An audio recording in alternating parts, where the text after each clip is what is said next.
The home opener, a baseball tradition. 1962, and the Mets' first home opener at the old Polo Grounds, a new New York baseball team was born. 1964 saw the Mets move into a new home in Flushing, New York, and Shea Stadium was its name. In '69, the Mets opened their World Championship season against the first-year Montreal Expos. The next year, the Mets hoisted their first ever championship banner after only 8 years in the league. In '72, however, the home opener was bittersweet when fans and players paid their last respects to manager Gil Hodges, and a city mourned. But in '74, the Mets were back in business, raising another banner high over Shea, the second in 4 years. On opening day 1983, Mets fans welcomed back Tom Terrific, their three-time Cy Young Award-winning pitcher. He led the Mets to their 9th straight opening day win, a 2-0 shutout over the Philadelphia Phillies. And who can forget 1985 when Gary Carter introduced himself to New York? Gary Carter, a game-winning home run in the bottom of the 10th inning, and the Mets win on opening day 6-5. 2 years later, Carter and his teammates were rewarded with their 86 championship rings. In '93, Colorado's debut was foiled by Doc Gooden's 2-0 shutout, now after the longest offseason in baseball history. It's time to get going. What lies ahead, I have no way to know. But under my feet, baby, grass is growing. It's time to move on. Time to get going.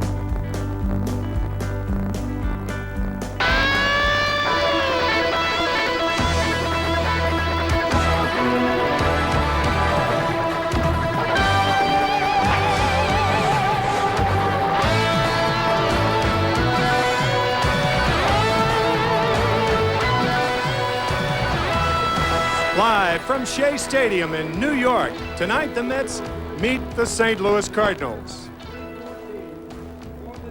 Mets Baseball 95 is brought to you by Beechwood Aged Budweiser. It's always been true, this Bud's for you.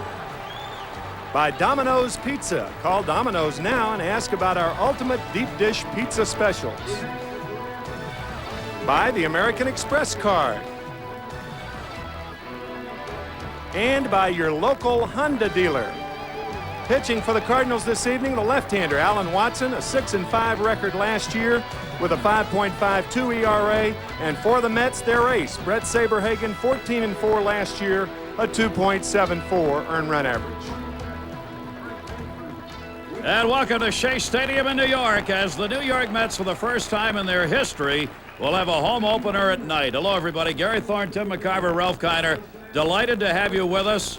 264 days have passed since baseball was last played at Shea Stadium, Timmy. And tonight, pretty good turnout. Introduction of the players.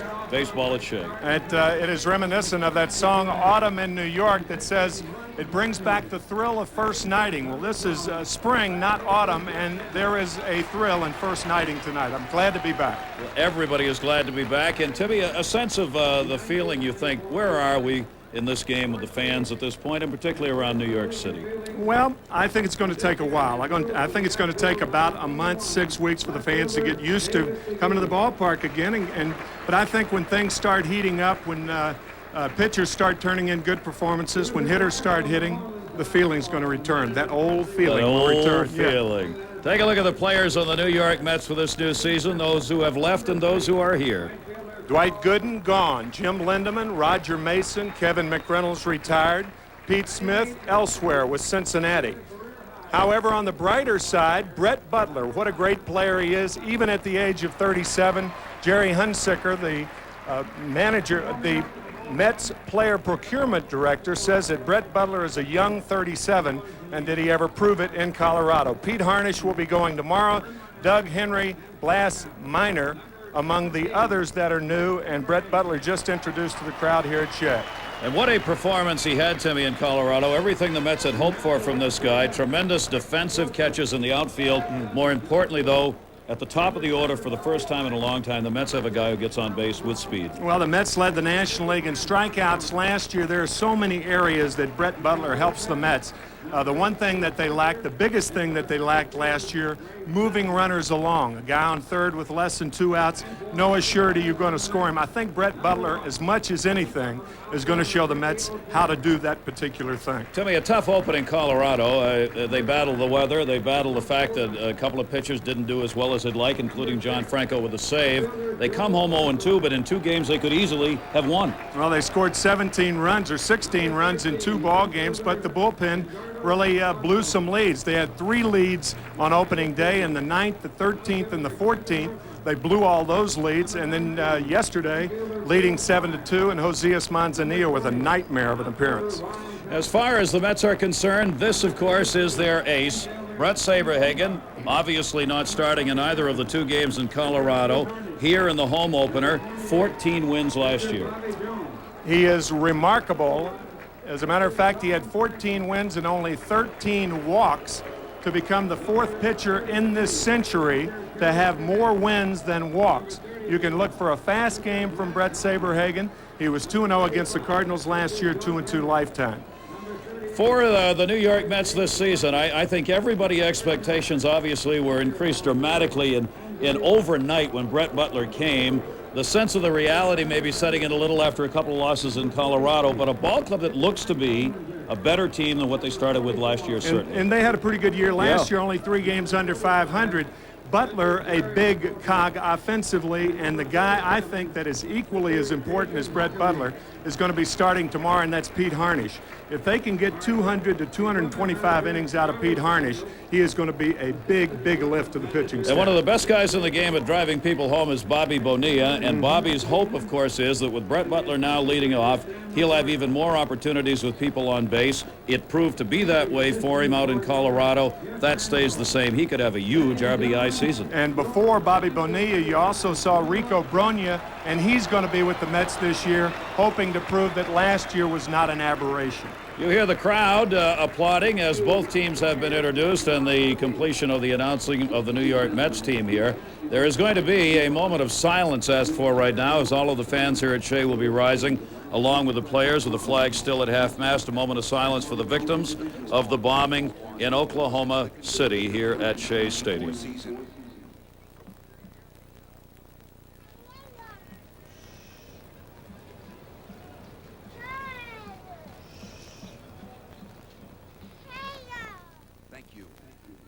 The colors are presented tonight by the Marine Corps Color Guard.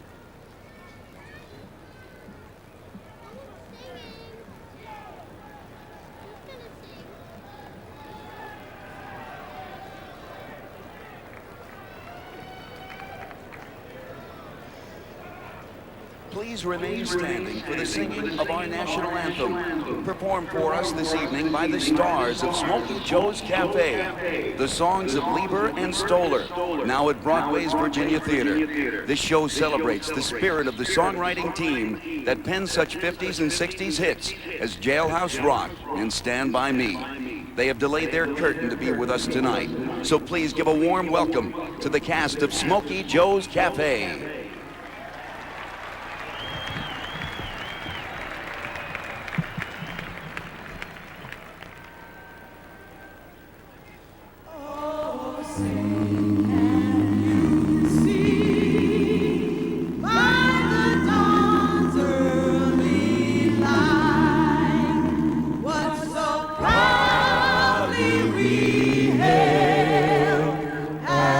Twilight's last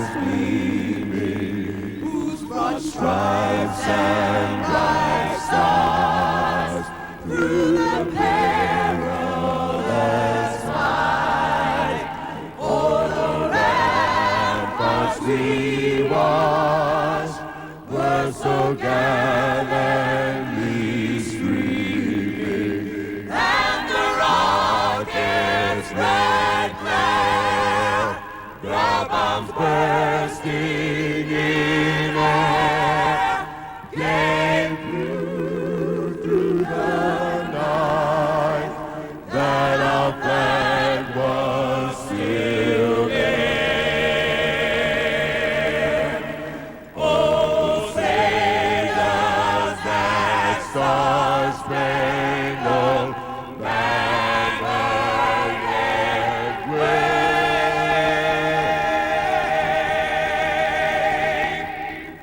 Oh, the land of the free and the home of the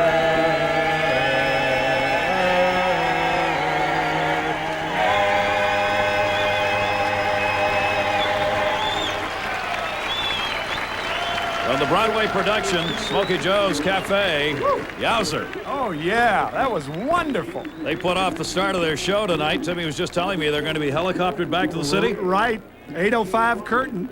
They may delay the curtain a little bit in order to perform the national anthem here at Shea Stadium. When we come back, we'll take a look at the 95 New York Mets around the horn for you. We'll do that right after this message from Chrysler.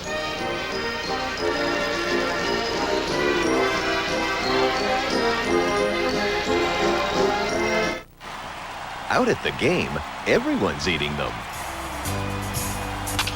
Cons, the official hot dog served at Shea Stadium, home of the New York Mets. Cons hot dogs, simply made to taste good. Back here at Shea Stadium as the fans enter the ballpark, a chance to look at this 1995 New York Met team, and we'll do it for you around the horn.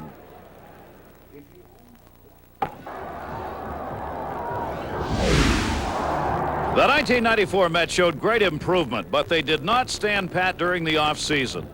One new face on this team, pitcher Pete Harnisch, acquired from the Astros. He adds another strong arm to a staff that will be led by Brett Saberhagen. He was third in Cy Young Award voting last year, 14-4 in the year. Bobby Jones got the nod on opening day after going 12-7 in '94. Dave Malecki and second-year man Jason Huckabee will complete the starting rotation. The staff will be handled by Todd Hundley, a fine defensive catcher. He had a career-high 16 homers last year, hoping to improve upon that total. Rookie Brooke Fordyce and Kelly Stinnett, the backup duties behind the plate. First baseman Rico Brogna hit .351 last year after a June call-up. The Mets need Rico's big bat and steady glove to produce every day. If Jeff Kent can pick up where he left off last year and his bat continues to improve and he performs in the field, he'll be an outstanding second baseman. Jose Vizcaino, consistent defensive play at short. He'll be batting second. That will help him at the plate. The Mets' '94 leader in home runs and RBIs was Bobby Bonilla. Bobby's slick glove work raised a few eyebrows, too, and the Mets need Bobby's leadership on the field in '95. Rookie Eduardo Alfonso, Billy Spires, and Tim Bogar round out the infield core. David Segui will move from first to the outfield this year. Strong arm, solid bat, and a positive attitude. Former Dodger Brett Butler brings several things to the club. A great glove. And he has already shown this season he is an outstanding leadoff man. He brings speed and leadership. Carl Everett came over from the Marlins, will challenge Ryan Thompson, currently on the DL, for the right field job. Veteran Joe Orsulak will see plenty of outfield time, as will youngster Ricky Otero. The Mets have one of the best closers in the game in John Franco. He led the National League in saves with 30 last year. He'll anchor the bullpen. Met veterans Josias Manzanillo, Eric Gunderson, and Mike Remlinger are joined by some newcomers by the names of Jerry Dipoto, Doug Henry, Kevin Lohman, and Blas Minor to fill out the bullpen. Manager Dallas Green, with some help from his staff, will be filling out the lineup card every day with a mix of veterans, youngsters, newcomers, and holdovers. And all things point to a good '95. And the big question is, how do the fans feel as they return? Well, they feel as though they never left, and they're back at the ballpark tonight. During this past week, an opportunity around New York City to ask some of the people of New York about how they feel about baseball's return. I am glad the baseball strike is over, because right now many of us who are people that enjoy the entertainment of baseball itself, we have something to look forward to. I feel sorry for the people who were deprived of it for the sake of an impasse between two groups of people, which should never have happened in this country. It's been like a nightmare for the last 7 months waiting, 200 and something days. Oh, I don't know about baseball. I was really tired of hearing about it, and I'm glad they reached a resolution. Well, I tried out with the Dodgers as a replacement player, but they wouldn't accept me. I'm boycotting baseball this year. It's summertime. We need baseball games. A lot of fun.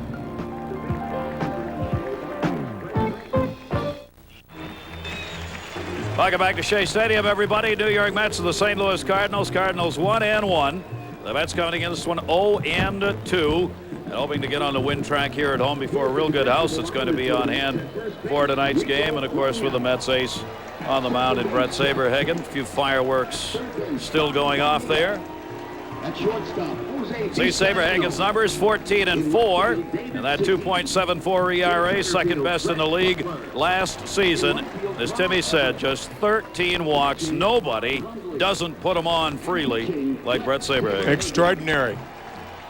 The lineup for the Cardinals. Left fielder Bernard Gilkey will lead it off, one of two native St. Louisans in the lineup tonight. Ozzie Smith, the shortstop, batting second. Boy, we've said that a lot. Ray Langford, the center fielder, who led the Cardinals in homers last year along with Todd Zeile. He'll bat third.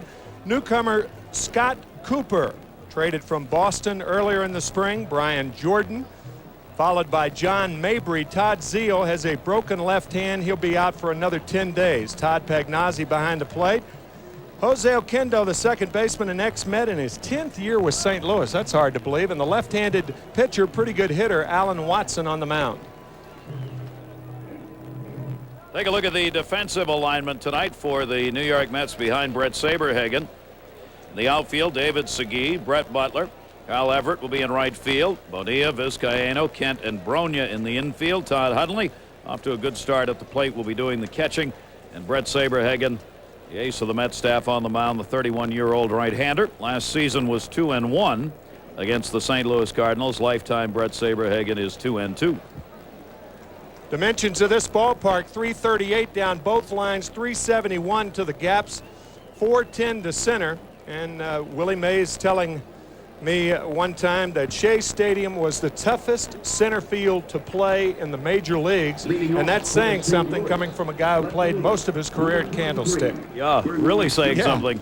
There are the replacement umpires for tonight's game: Rich Humphrey, Cy Ryberg, Frank Molina, and Vance Harris will be working this game here at Shea. And the first pitch for the Mets faithful about to come. Brett Saberhagen going against Bernard Gilkey, who takes it up high, and we are underway. And is it ever great to say that? Yep. I couldn't agree more. Bernard Gilkey off to a slow start. He is 1 for 9.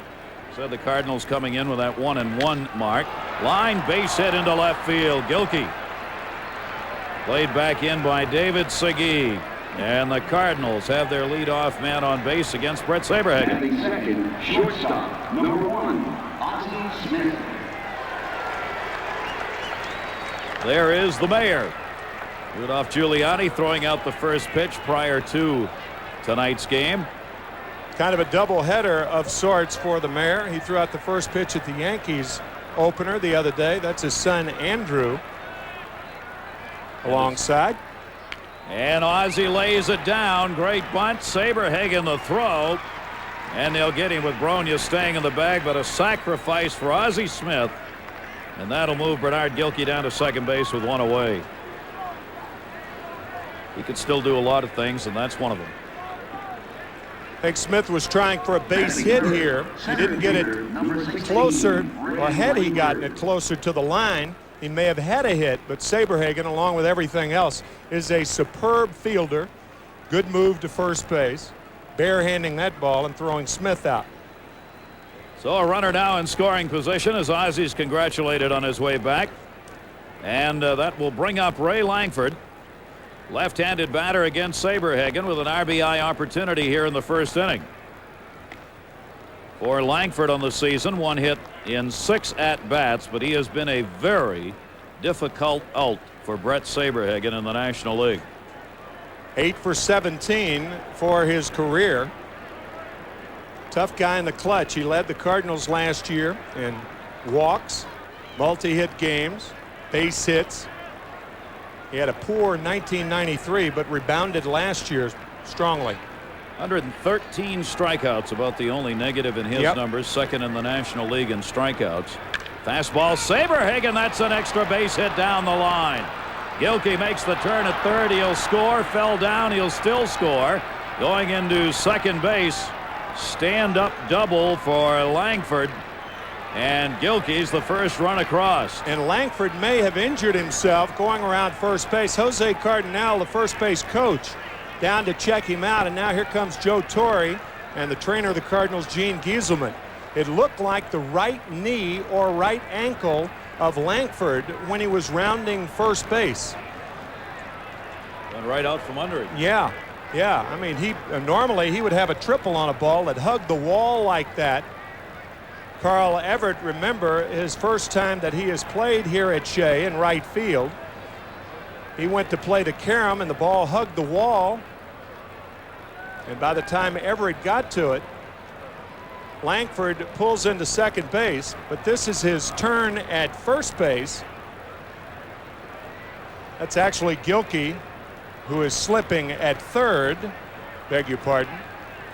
So Gilkey appears to be all right, but Langford was limping, and it was Gilkey who went down. Figure that out. Pretty screwed up series of plays right there. Yeah, he fell down rounding third on the grass and got up, and I thought he was limping when he came in, but is okay, and Langford says he's all right.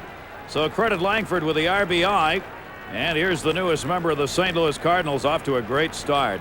Scott Cooper, former third baseman of the Red Sox and a two-time All-Star. And Scott Cooper's off with a 4 for 8. And did he ever love coming back to St. Louis? That is his home. Went to school there, grew up there, parents still there, and the other night his parents got to see his opening game in a Cardinal uniform. Got the game-winning hit. Game-winning hit off a left-hander of the Phillies. They won that game 7-6 against Philadelphia, and then lost to the Phillies yesterday afternoon. He was interviewed after the game and was asked what he felt like when he got down to first base and had the game-winning hit. He said, "I cannot put it into words to know my parents were in the stands watching it." Fastball by Saberhagen's up high. 1 ball, 2 strikes on Scott Cooper. So a tough start here for Brett, as he has given up the 2 hits, the leadoff single by Gilkey, who scores on Langford's double, and Saberhagen still with a runner at second base, 1 out, and Scott Cooper. Good curveball, called strike 3. First curveball that Saberhagen has thrown. Most pitchers have a more difficult time throwing a good curve from the stretch, but watch that one. Whew. Uncle Charlie. Nasty. Saberhagen with the 143 strikeouts to 13 walks last season, 4th in strikeouts in the National League last year for the Mets' 31-year-old right-hander. Another good start you see right there for Brian Jordan. He has the only home run Cardinals have picked up in their first 2 games. The soft yacker misses up high, ball 1. 2 down. Langford on at second base, and the Cardinals with a run in here in the first inning.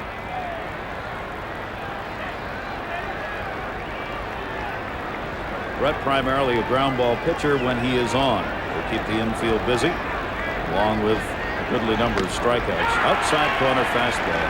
1-1. I don't think the National League has caught on how to pitch to Brian Jordan yet.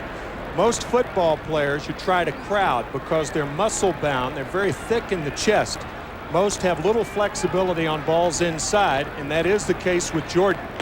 But he can hit that pitch right there. That was a good curve from Saberhagen, but if you think you're going to have a steady diet to Jordan of curveballs and balls off the plate, he'll kill you.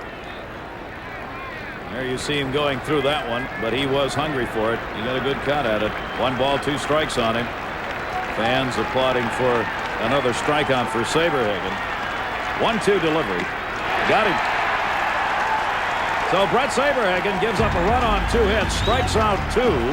The Cardinals leave 1 on, but they get 1 in. Mets coming up, bottom half of the first. Cardinals up by 1. Now this word from your Tri-State Jeep and Eagle dealer.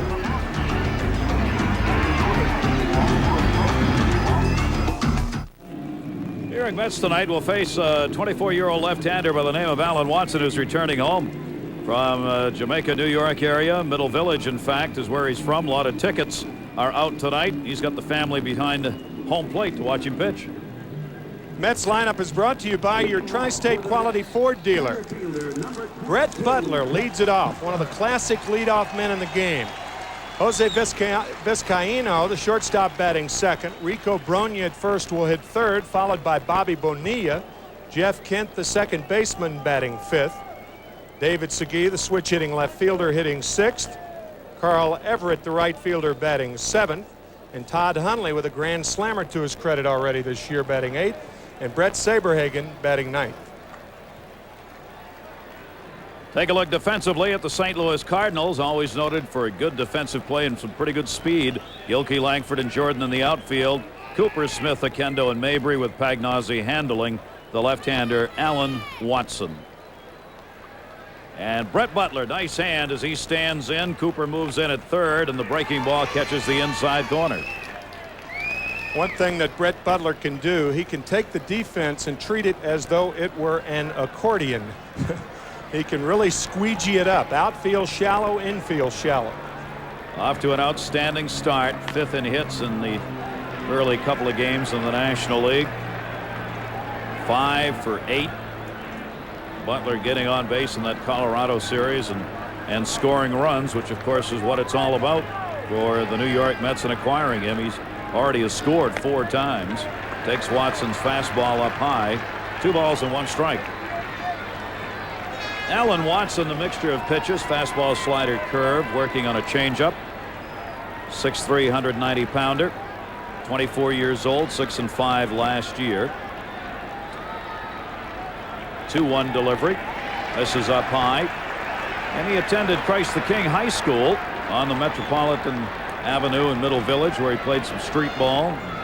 Some other people came out of there, Timmy. Yeah, Steve Carsey, the fine young pitcher of the Oakland Athletics. A lot of hoopsters, too, including Jason Williams of the Nets. 3-1 pitch. Tried to lay it down for the base hit. Even though Cooper was playing in at third, fouled it off. 3 balls, 2 strikes. Yeah, and Brett's a little miffed at himself because that ball was a little high. He's thinking that maybe had he took that, he'd be on first right now. Well, it'll allow the infield to back up a step anyway with a 3-2 count on Butler. Of course, nothing says he won't bunt with 2 strikes. He'll bunt anytime. Especially when he sees him laying back. Watson, the left-hander. He'll have to do it again. Watson has faced the Mets last season and lifetime 500 mark against New York.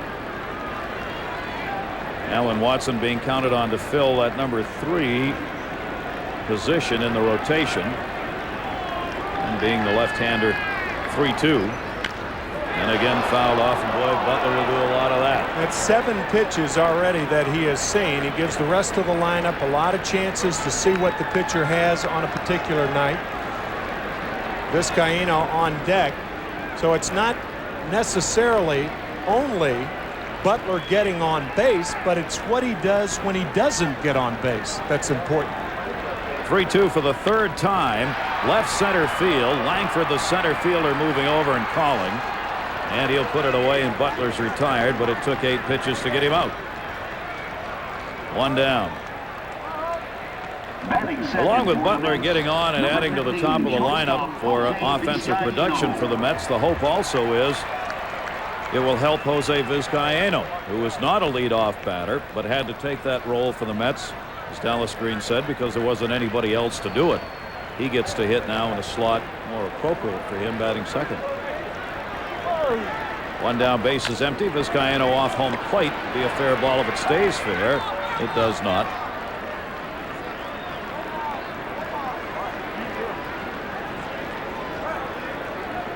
Watson throws a lot of pitches and lets a lot of people on base.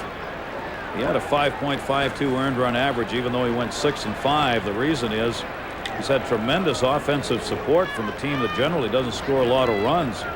Cardinals averaged almost 5.5 runs per start for him last year, so he could afford to have an ERA that was over 5 and still win ball games. Vizcaino, the 0-1 is up high to it.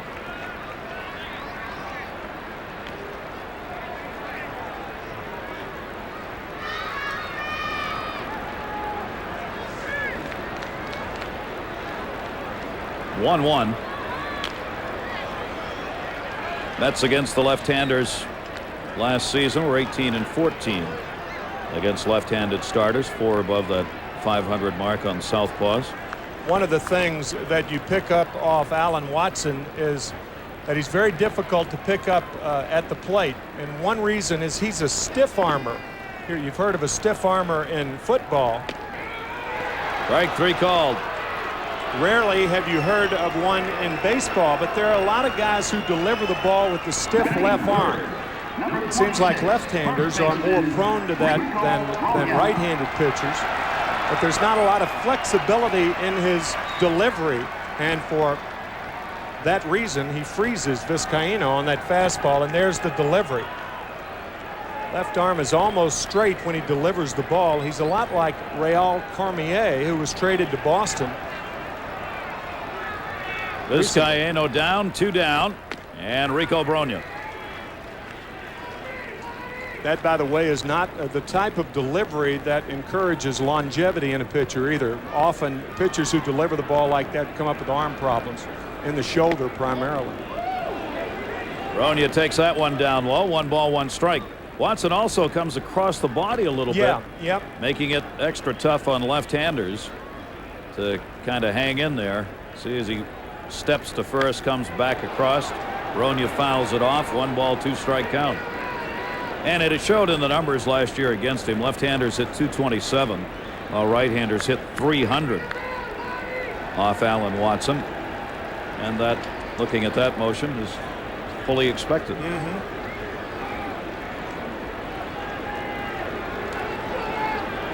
2 down, bases empty. Brogna waiting on the 1-2.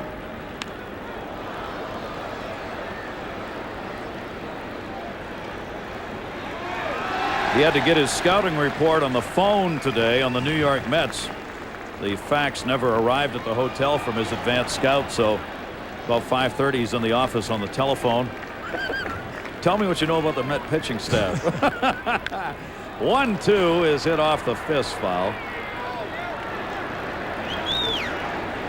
The president of the Cardinals was fired last year. The general manager was fired, and Joe Torre was upped for the 1995 season.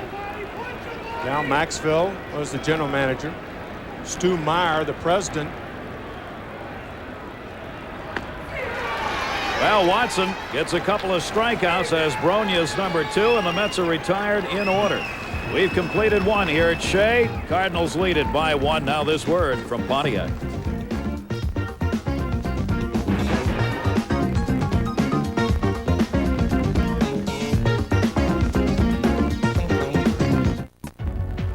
This is a News 9 update. I'm Russ Salzberg. After the game, can the fans in baseball mend the broken fences? Then George Foreman hits town. Hear what he says about that controversial fight. I'm Brenda Blackman. Join us. It's the only visit the St. Louis Cardinals will make to Shea Stadium this season. Long drive by John Mabry down the left field line. Ends up foul in the corner with David Segui watching it roll down the top. Cardinals in their 104th season. St. Louis baseball. And for the most part, they have always had the same type ball club. They've led the National League in home runs in 104 years, 5 times. From the Gas House Gang, I mean, it is. They've won more World Series than any team in the National League. And they've done it virtually the same way from their beginning 104 years ago. Speed, defense, and pitching. Not a bad combination. No, it's not. No. You can't argue that. With gold gloves around the infield. John Mabry, Brett Saberhagen tries to get him to go after one. He does not. 1 ball, 2 strike count. Mabry is playing for the Cardinals after starting at Louisville in AAA because Todd Zeile is out with the injury Timmy talked about. Zeile won't be back for another 10 days probably. So Mabry, who is not slated to be here at all at this point of the season, gets to play a little bit. Played 6 games, 5 starts last year. Went 7 for 23 with the big club. Saberhagen slipping on that one. 3 balls, 2 strikes. Good sized kid, 6'4", 205-pounder. He was batting .262 at AAA this season. 3-2 by Saberhagen. Vizcaino. Brogna's got it. Mabry's gone. 1 down. We talked about the general manager and the president being fired from the Cardinals. Last summer, they had a meeting at the brewery. Joe Torre, Dal Maxfield, Stu Meyer, the president. And Dal Maxfield told August A. Bush III that Joe Torre was promised an extension in 1996. He said, I don't care about me, but we told Joe that he would never have to go into another year without an extension the following year. Joe was lured as the broadcast booth to the manager of the Cardinals. August A. Bush said that's going to change. And Dal Maxfield was irate. He got up and they had a very, very bitter argument. August A. Bush III, Dal Maxfield, the general manager, and about 6 weeks after that meeting, Stu Meyer, the president, was fired, and Dal Maxfield was fired. Bobby Bonilla makes the nice play on the ground ball by Tom Pagnozzi. And there are 2 down, 2 ground ball outs for Saberhagen, and that's what Brett wants to get. Well, Joe Torre was saying in the office tonight, Timmy, he was being asked by the press, what have you got to do to stay with this club this year and be back next year? And he says, I have absolutely no idea, except we've got to be certainly competitive. How many we got to win, I don't know, and I can't worry about that. I try and win every game. Yep. And that's what we're trying to do. Yep. But he knows the job's on the line. Kendo fouls it back. Joe Torre is a lot like Dallas Green and a lot like a lot of managers today. I think the finest crop of managers, arguably in big league history, has circulated over the last 5 to 10 years. He's a lot like Dallas. His security is in his performance, not in his contract. Well, isn't that the truth? You talk about players going to the shorter contracts now and the one-year deals and more of them. Managers even more so. You don't hang around very long. The Tommy Lasordas are the exception. Jose Oquendo lofts that one to left center field. Brett Butler was playing over and in, puts it away, and Brett Saberhagen, after giving up a run in the first, retires the Cardinals in order. We go to the bottom half of the second. The Cardinals leading it by a score of 1-0. Now this word from Nobody Beats the Wiz.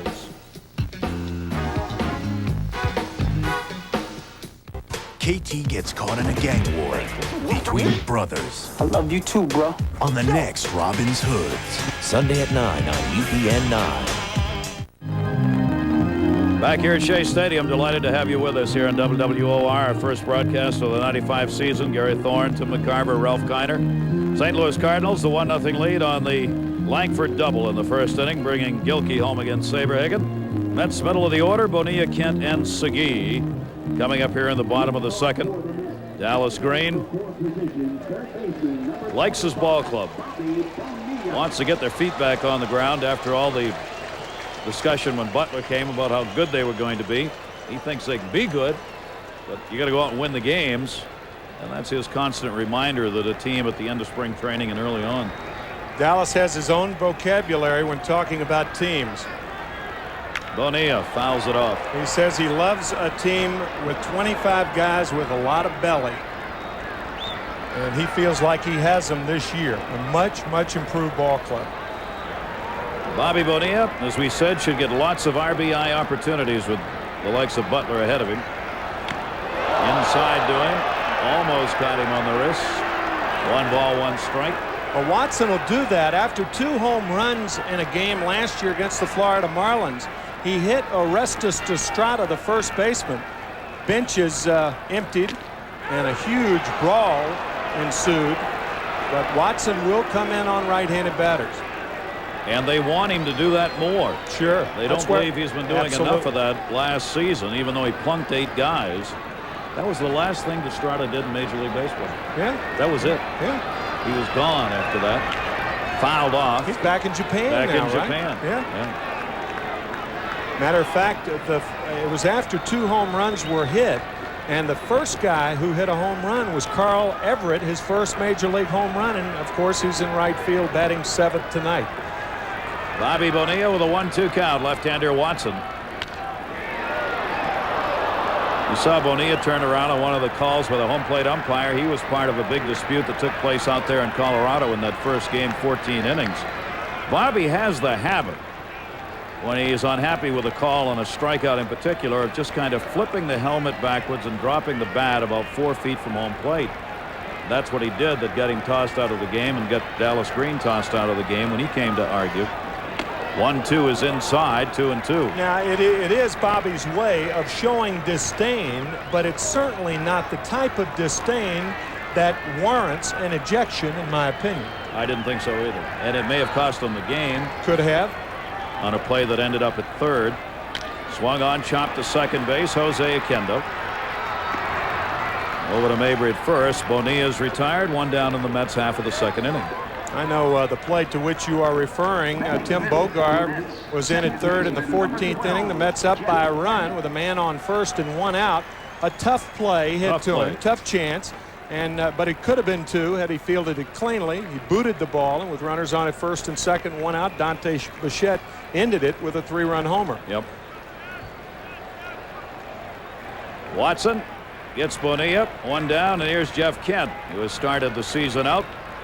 Couple of base hits and a run scored. Left-hander Watson fisting, one strike. Of course, in fairness, in the 6th inning of yesterday's game, a game where the Mets blew the lead in the 6th inning with Colorado scoring 5 runs, Bobby Bonilla made an error right in the middle of the inning. So the Mets have made 2 errors in 2 games, and a case could be made. Both plays were very difficult, but a case could be made that had those plays been made, the Mets win 2 instead of lose 2. No question. Yep. Absolutely. And the first one would, for sure, they would have won because it would have ended the ball game.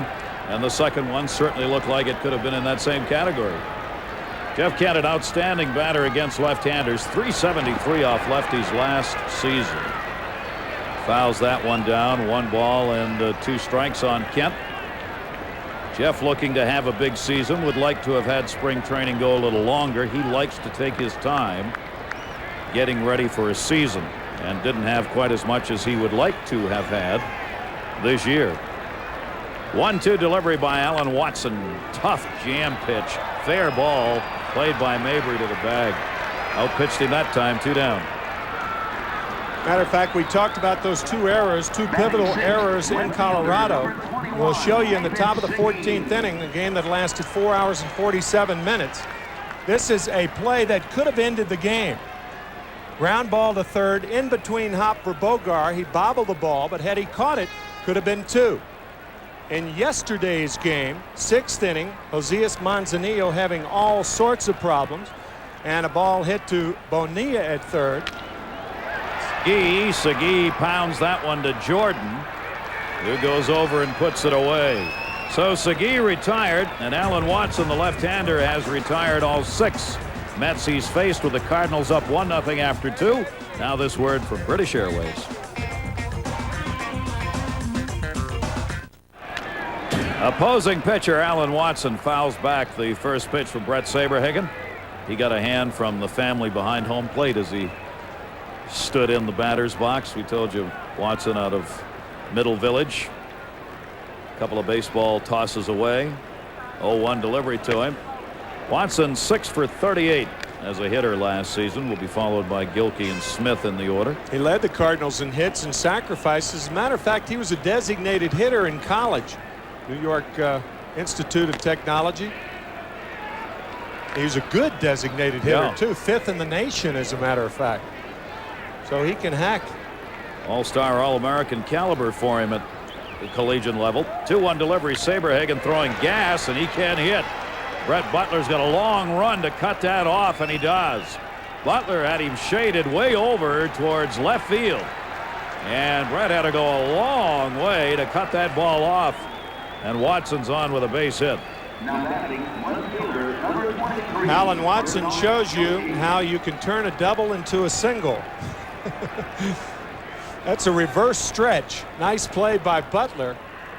Almost anybody would have had a double there, but remember, Allen is a pitcher. That's right, and does not want to pull any of those muscles he uses to pitch with.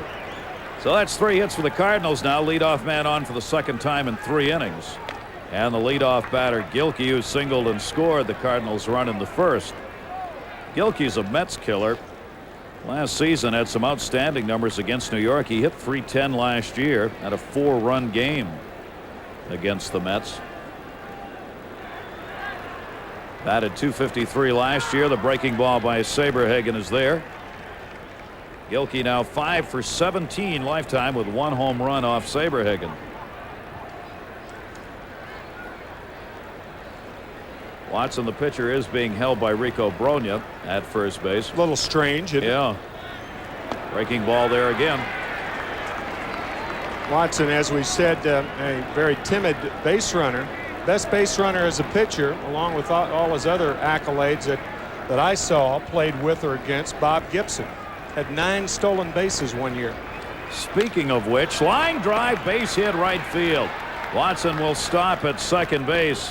Everett gets it in, but back-to-back singles in the third. The Cardinals have 2 on, nobody out with Ozzie coming up. And Bob, where are you? What a wimp. Where's Bob Gibson? He's sick. He's at the hotel. No. Team hotel at the Cardinals. We were looking for him before the game, and our old pal is sick, and you know he's watching the game. Here's a guy who never missed a turn. First time at Shea as their bullpen coach with the Cardinals. He misses a game. He's sick. What a wimp. Now, there was a rumor he didn't like the color of your blazer, and so he stayed away. Is that true? That's a possibility. He hates green. He found out the blazer you were wearing, and he went back. Ozzie lays down his second bunt. A beauty. Play made to Brogna at first. The second sacrifice for the veteran Ozzie Smith puts runners, 2 of them, in scoring position. Well, along with all of the other things, 203 now sacrifices. Ozzie Smith leading all hitters. You notice Brett Butler is third with 121. And now Alan Watson appears to have a problem with his right leg. So He one slid thing, in and didn't come up too clean. But you know, it used to be in spring training that everybody took sliding practice. That has disappeared somewhat, especially a spring like this spring, shortened spring. But pitchers almost never practice sliding. And you could see that was a bad slide right there. Terrible slide. But you'd be surprised how many guys jar heels or knees or ankles sliding improperly. So Watson, the starting pitcher, stays on at third. The Mets draw the infield in. Ray Langford is coming up. Watson on at third. Gilkey on at second base. Good speed, remember, with Gilkey at second. Langford doubled in a run his first time up in the first inning, his first RBI of the season. So big chance for the Cardinals here, who already have the 1-0 lead. Ray Langford, 245 last year with runners in scoring position. Fouls that one back. 1 ball, 1 strike. You might be saying, well, with the base open, would you pitch around Langford? I don't think so. I think a guy like Saberhagen right now is going for the pump. Langford, we mentioned 113 strikeouts last year. You need one here. I think that's what Saberhagen's going to try to do, and that's appropriate here. Langford, a very tough out, remember, for Saberhagen. 1-1 grounded towards second base. Runner holds at third. Jeff Kent makes the play, and they get a big second out without Watson scoring from third base. Langford retired. Third baseman, number 34. He didn't get a strikeout, but he got something just as good. Langford cueing it off the end of the bat, the curveball. Kent looking at third and takes the sure out. Nasty pitch from Saberhagen. Now the infield can back up. 2 down, and Scott Cooper called out on strikes his first time up. Saberhagen has a couple of strikeouts. Saberhagen has busted Cooper on 3 pitches, and if you take a look when Cooper steps back in, you'll see why. Scott Cooper pretty well crowds it. He's got those elbows hanging out over the inside part of that plate. He likes to take the ball the other way when he can drive it on the outside pitch. So Saberhagen's trying to stay inside, which pretty much gets underneath the elbows of Cooper. And see, Cooper much more of a contact hitter. I think Saberhagen went with 2 pitches off the plate, and then he missed with them, and Dallas Green said, why fool with it, pitch to Jordan. So he'll give him the intentional pass. That'll load the bases up. And there's the man who'll come up with the sacks full. So the first walk is an intentional one, about the only kind you can get off Brett Saberhagen. That's right. And he'll work with the bases loaded, 2 down. Here in the third inning, the Cardinals leading at 1-0. Brian Jordan, also a strikeout victim. Watson's on at third base, Gilkey at second, and Scott Cooper on at first. Butler will play. Jordan to pull the ball. Mets center field is swung around, and they're all deep in the outfield on Jordan, who has good power. That's a pitch we were talking about earlier, that where you have to pitch him. That is a baseball player who's an ex-football player swinging at an inside fastball. You see how tied up he was? That's because that chest is overly developed. It had to be to play football. Can't get it out there. Does that time. Vizcaino bobbles it. No play. Watson scores. Just out of the reach of Jose Vizcaino, the shortstop. I don't think that pitch was where Saberhagen wanted it, and Vizcaino had a chance at second if he'd fielded it cleanly. I mean, this is a play that could be made. I think saying it should be made might be a little too tough. But Vizcaino does not have a lot of range. This ball hugs the ground, and he's going to be given a hit. It could have gone either way, in fairness. And it is a 2-0 lead now. Bases remain loaded, and a line drive base hit by Mabry. That'll score one. Picked up by Butler. That'll score two. A 2 RBI single by Mabry as Gilkey and Cooper cross for the Cardinals, and two big 2-out hits in the third inning, and the Cardinals lead it 4-0. So Mabry, given the chance with the injury to Zeal, comes through for the Cardinals here tonight. 6 hits now off Saberhagen. Oh, he talked about the pluses of the Mets this year. It's going to be the starting pitching. They have a strong closer in Franco. Their middle relief has been improved, but there is no question that there are problems lurking on the infield. Limited range at third in Bonilla, and Vizcaino at short, and Kent at second base. Bronian, excellent fielding first baseman, but the problems with the other three have reared their ugly head so far this year. I mean, that's a ball that, in fairness, as you said, Vizcaino could have made. It gets Saberhagen out of the inning, but instead, 3 Cardinal runs. Yep, the world of difference. 4-0 lead for the Cardinals. Their 8th man up is Tom Pagnozzi, 8th in the inning, and he fouls that pitch back. Pagnozzi, who grounded out his first time up, has runners on at first and third, 2 down. RBI picked up by Jordan on the single. Mabry with a bases loaded single for 2, adding to Langford's in the first, and a 4-0 lead for the Cardinals. 0-2, and the throw to get Mabry back on the bag. And Brett Saberhagen, after the intentional pass to Cooper, unable to get the big out against Jordan. That one down the right field line, not very deep.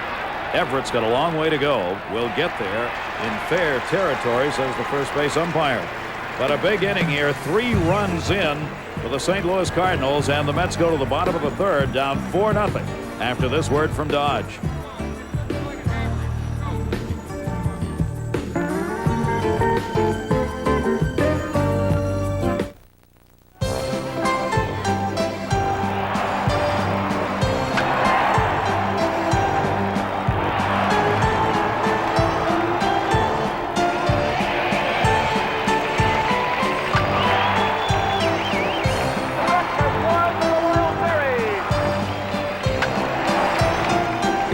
Different, but it never changes. Baseball. It's still the greatest game in the world, and we play it at Shea. Fans, the Mets want to see you back at Shea, so come on out this weekend and enjoy baseball for $1. All individual game tickets for the Mets Cardinals games this Saturday and Sunday afternoon are just $1. And on Saturday, everyone gets a Mets calendar from Carvel. And on Sunday, kids get a Tropicana backpack. So 2 good gifts plus baseball for $1. Tickets for Sunday's games can be ordered Saturday by phone at 718-507-TIXX, or at Shea Stadium's advanced ticket window. Tickets are also available day of game at gates A and E. After his stint on the base paths, Alan Watson is just now getting to the mound. He hasn't thrown a warm-up pitch here. Rich Humphrey, the home plate umpire, went after him in the dugout. He was having that knee looked at where he went sliding into third base. Cardinals up 4 runs, 6 hits, with the Mets looking for their first hit off left-hander Alan Watson in a big third inning for the St. Louis Cardinals. Now the Mets have come from behind in one of the 2 games that they played in Colorado. They were trailing 5-1 in that game, the opener in Denver, and Todd Hundley hit the grand slam home run. So they have their work cut out. They're the type of team that's going to play the base-to-base baseball, and I think are going to be a comeback team, but you don't want to get a reputation like that of being too good a comeback team, because that means you'll be doing it too often. Yeah, that's right. That means you're getting behind in ball games. Right. They don't want that. Well, a little break in the action while Watson warms up. A great time to break for the great taste of Bud Light. A big hit with fans everywhere because it won't fill you up and never lets you down. So make it a Bud Light. You saw Pete Harnish on the bench talking with Brett Saberhagen. It's Donovan Osborne tomorrow afternoon's game for the Cardinals and Pete Harnish to make the start for the Mets. And the Mets have changed up in their starters for Sunday. Tom Urbani will be starting for the Cardinals. There's Harnish. Dave Malecki was going to start for the Mets, but Bobby Jones now is going to make the start on Sunday. Because Bobby pitched only 2+ innings the other day, and Dallas thinking that he can come back with 3 days rest early in the season. Jose Cardinal was not praying to the gods. He was moving the outfielders. Here's Carl Everett, deep center field. Langford way back looking. Goodbye! Home run!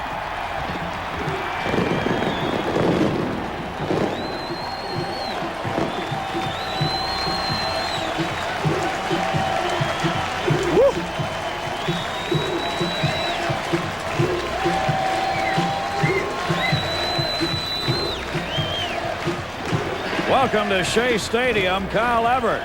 Well, we talked about it earlier. His first major league home run last May 22nd off Alan Watson, the last time he faced him. That's when they had the fight in Florida. And here it is tonight, and Everett on the first pitch said, to Tom Pagnozzi, I'll handle this one. And what a drive. Whew. He smoked that one. That was back over the 396 sign, well over 400. That's over our camera in center field. There's our camera. Nuts right next to it. 2 feet from it. Whew. Is that ball hammered? So Kyle Everett, in his first at-bat, first pitch at Shea Stadium, delivers the home run, his 3rd major league home run, coming over from the Marlins, of course, in a trade, and with Ryan Thompson out, getting the start in right field for the Mets. Inside corner strike to the catcher, Todd Hundley. So Everett, who has not done much wrong in spring training and the start of this season, continues down a very brightly lit path for the moment. And the Mets are on the board, 4-1. That was the Mets' first hit. Pagnozzi coming back will not have room. And the count on Todd Hundley goes to 2-2. Well, I got the folks back in the game in a hurry. I'll tell you who else is going to get back in the game.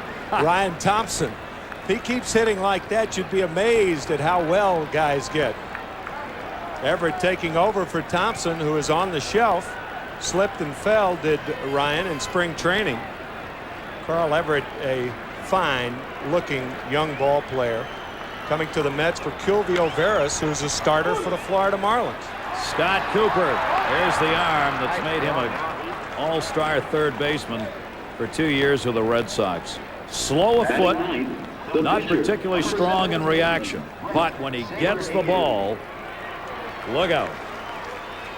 Yeah, his foot works like Gary Cooper, and his arm is like Scott Cooper. And there it is. Hang it out to dry, even if you don't get there in a hurry to start. Where is Gary?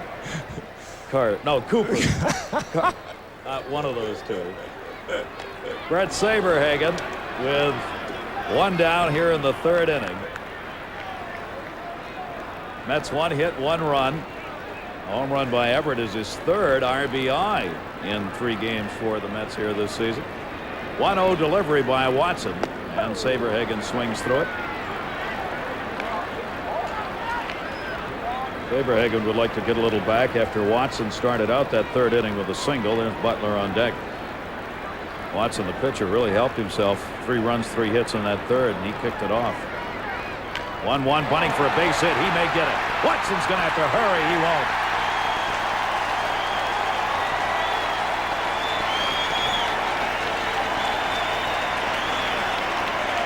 We talked about Saberhagen and how well he feels his position. His throws to first, quick feet. He was a shortstop in high school. As a matter of fact, he signed as a shortstop, but he does a lot of things that helps himself during a game, and this is one of them. Fine bunt. Watson's only chance to barehand it. Can't come up with it. Grass here at Shea Stadium will always slow the ball down. If you're a good bunter and can get it down, it won't roll very far. Saberhagen, the perfect bunt that time. And the Mets have their second hit in the top of the order. Brett Butler. He flied out to center field his first time up. Butler, one of the few left in the game, choking way up on that bat. In at first and third with one down. And it misses down low for a ball. He creates so much havoc in so many ways. He forces the infield and the outfield, as Timmy mentioned earlier, to think constantly about what he's going to do with the ball. You got to play infield and outfield. You got to move around on him. He'll slap the ball virtually anywhere, but particularly the opposite way. And pull it enough to keep you honest. Yeah. 1-0. And he'll draw plenty of walks. He'll take about as many pitches as anybody in the game. If you don't throw him strikes, he's not going to help you out by going after bad pitches. And the Mets needing base runners here. He'll be more than willing to take one if he can get it. 2 balls, no strikes. Gary, it's just an absolute pleasure to watch this man play. Ralph said it before the game. He is a professional hitter. He lines it to right field. And Jordan puts it away. A hard hit baseball. 2 down. He had in Colorado his fellow outfielders gathered around him, Segui and Everett, before that first game. He called them over to the lineup card after it was posted, and he went through every Colorado hitter with the outfielders that flank him, where they would hit the ball, where they should play them, situational. He's that kind of a team leader as well, and a quiet kind of team leader, but very effective. So Butler retired for the second out by Alan Watson, the left-hander. Jose Vizcaino called out on strikes his first time up. Saberhagen at first, 2 down.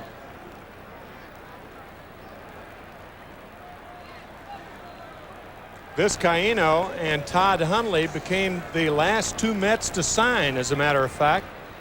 They agreed to 1-year contracts today. They were both eligible for salary arbitration.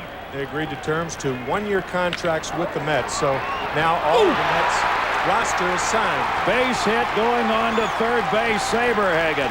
Jose Oquendo nearly decapitated as he was down to make the play on the ball. It shot up into his shoulder. He got his head out of the way, but the Mets have first and third with a Vizcaino bat hop single. Guillotines fall, right? Bad hops come up. That almost did both at once. I don't think decapitation was too strong there. Boy, that was nasty. A lot of top spin. You could see Oquendo fielding the ball on the side, but that was after that ball took a bad hop. Base hit for Vizcaino. So the Mets with 3 hits. Vizcaino at first. Saberhagen went around to third as the ball rolled into the outfield. Now there's a big chance. See if the Mets can take advantage of it. Rico Brogna. Oquendo again. This time right to him, and he gets the force at second base. So the Mets and the home run by Everett are on the board. A run in this inning on 3 hits. They leave 2-1. It's 4-1 Cardinals. Now this word from your local Honda dealer. An old friend is putting everyone on the beach in danger on Baywatch, Saturday at 7 on UPN 9. Back here at Shea Stadium, there's your line through 3, 4-6-0 for the Cardinals, 1-3-0 for the Mets. As Saberhagen's walked 1, struck out 2, and Alan Watson with a couple of strikeouts gets out of a potential jam in that 3rd inning. Ready to go 4th inning Cardinals. In fact, sunned up, golfed ready. Ralph Kiner. And as you guys said at the opening, it's great to be back doing baseball. Yeah. And a good crowd here tonight on what has turned out to be a very balmy afternoon or evening as we go here to the top of the 4th inning. The Mets trail by 3. Jose Oquendo, who started here in his major league career with the New York Mets as a teenager, one of 7 teenagers that played for the New York Mets. The first, you know him well, played every game of his major league career for the New York Mets, Ed Kranepool. Oquendo flying out to center field his first time up. Check swing will be a tough play for Vizcaíno. He'll have to hurry and does, and he gets Oquendo. One of the things about Jose, you think that he can run. He looks like he can run, but he never could run. So Vizcaíno looking on as 3 spectators here make fools of themselves as they go out on the diamond. And we, of course, do not show that on television because with idiots like this, it's exactly what they want. So there's no sense putting them on the air and trying to further that. The authorities will come out. They will be arrested. It will not be a pleasant evening for them from here on out. I wouldn't want to be in their shoes from here on. They're being taken off the field by the policeman here. And we'll be moving along.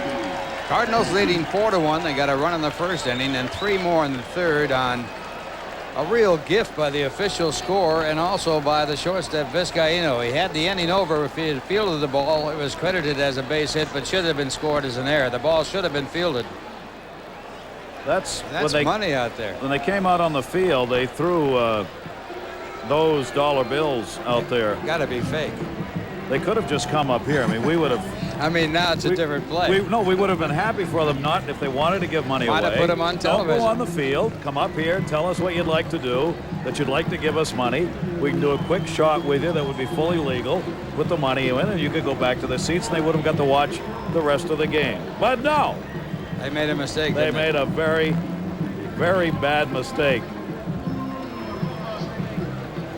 So the scattered money has been picked up by the grounds crew and will be underway. Ralph, I don't do this to promote it, but it's going to be in every paper tomorrow, so you might as well know they had T-shirts on that said, give me that thing again so I get it exactly as it was, just said greed written across the T-shirts while they were dropping money. Well, you notice that none of the ball players picked up the money.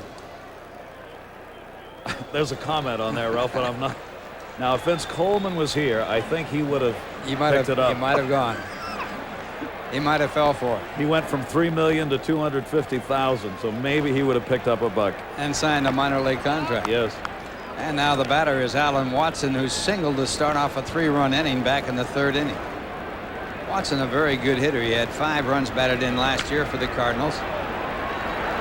This ball hit down the left field line. He'll have an extra base hit here as Segui can't make the diving catch. Watson to second base and holding there as the throw comes in. So Watson now 2 for 2 in the game. He has got a very good cut, Ralph. I mean, he's got his head down. He's in on the ball. Follows through on it. He's now picked up 2 hits in this game. Remember, we told you earlier he was a designated hitter in college and an All-American caliber. And look at that. I mean, that's a great cut. Keeps the head in. Good wrist action as he moves the bat through that strike zone. Segui tried to make the catch, ended up not having a chance, and then got in real trouble because he couldn't block the ball in front of him, and it rolled all the way to the corner. He's an outstanding athlete at Christ the King High School in Middle Village. He was not only a baseball player, a basketball player, ranked nationally on his high school basketball team. All-American, all-region in baseball at the Institute of Technology, and as a DH was the 5th in the National Baseball Association among college hitters. That was back in 1991. Now Bernard Gilkey, and the count strike 2 on him. Gilkey 2 for 2 in the game, a single to left and a single to right. And the fastball. 1 ball, 2 strikes. And he has scored twice, Ralph. You got to like that. But the Cardinals who like to go station to station baseball. Leadoff batter Gilkey getting on and coming in to score both times. Curveball hit to the first base side. A bad hop there and off the glove of Bronya. Coming around from third base is Watson, and he'll score as Everett can't get the ball out of the glove and into the home plate area. So now the Cardinals have a lead of 5-1 as Gilkey should get a base hit. Another bad hop. This got ugly. At first base, Rico Bronya got caught in the middle of this. Watch, it is a bad hop, but watch Rico Bronya on this ground ball. He's on his heels. He didn't know whether to go back or come forward. Right there, he's way off balance and had no chance to get it on a short hop. Then Watson gets waved around, and Everett dropped the ball in the outfield trying to pick it up. I don't think he would have had him anyway, but it still didn't look very good. Now Ozzie Smith, the batter. Here's Everett trying to make the throw, and he loses possession of the ball, so he can't make the play toward home.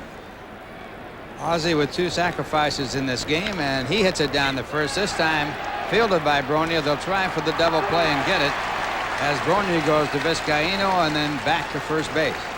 That will end the inning, but a run scores, and the score at the end of 3.5 innings. It is the Cardinals 5 and the Mets 1, and here's a word from Nobody Beats the Wiz.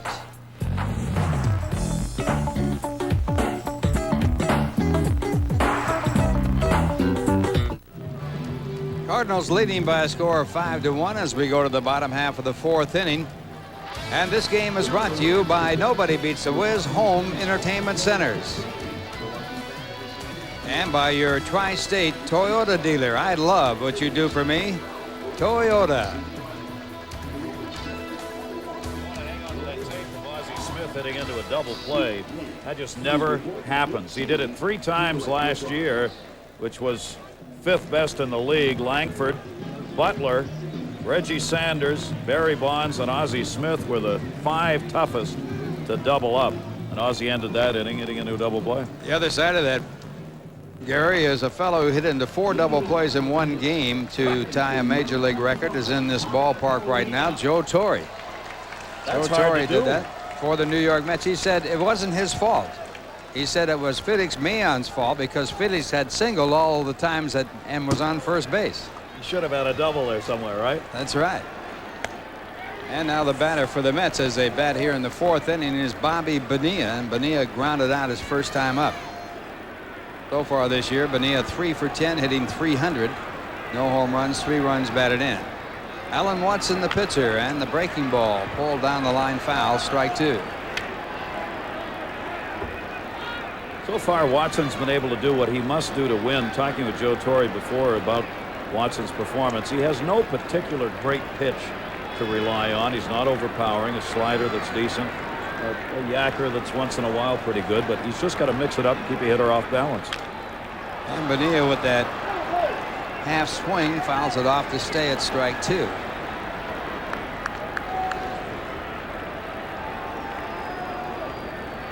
Take a look at other games going on in the National League. The Cubs won today 4-3. Are they red hot or what? Giants shut out the Marlins. Playing tonight, the Rockies looking to win their 3rd. They are playing on the road. Dodgers will be at home against the Braves, off to a good start. Reds lost 2 to the Cubs. They go to San Diego. Phillies and Pirates in the 4th inning in Philadelphia. And Bonilla hits it hard to left field. It's way back. It's going.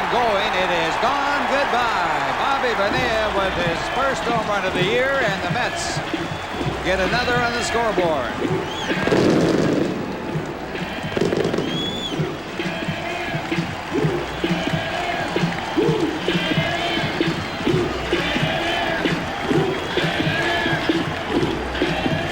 So the Mets are using the long ball here at Shea tonight. Kyle Everett and now Bobby Bonilla have delivered home runs. Bobby had 8 of them here at Shea Stadium last season and 12 on the road. And that is one of Watson's problems. He gave up 15 home runs last year, and he's given up 2 here tonight. And now the batter will be Jeff Kent looking for his first home run. Grounded out to first his first time up. And he fouls off the fastball.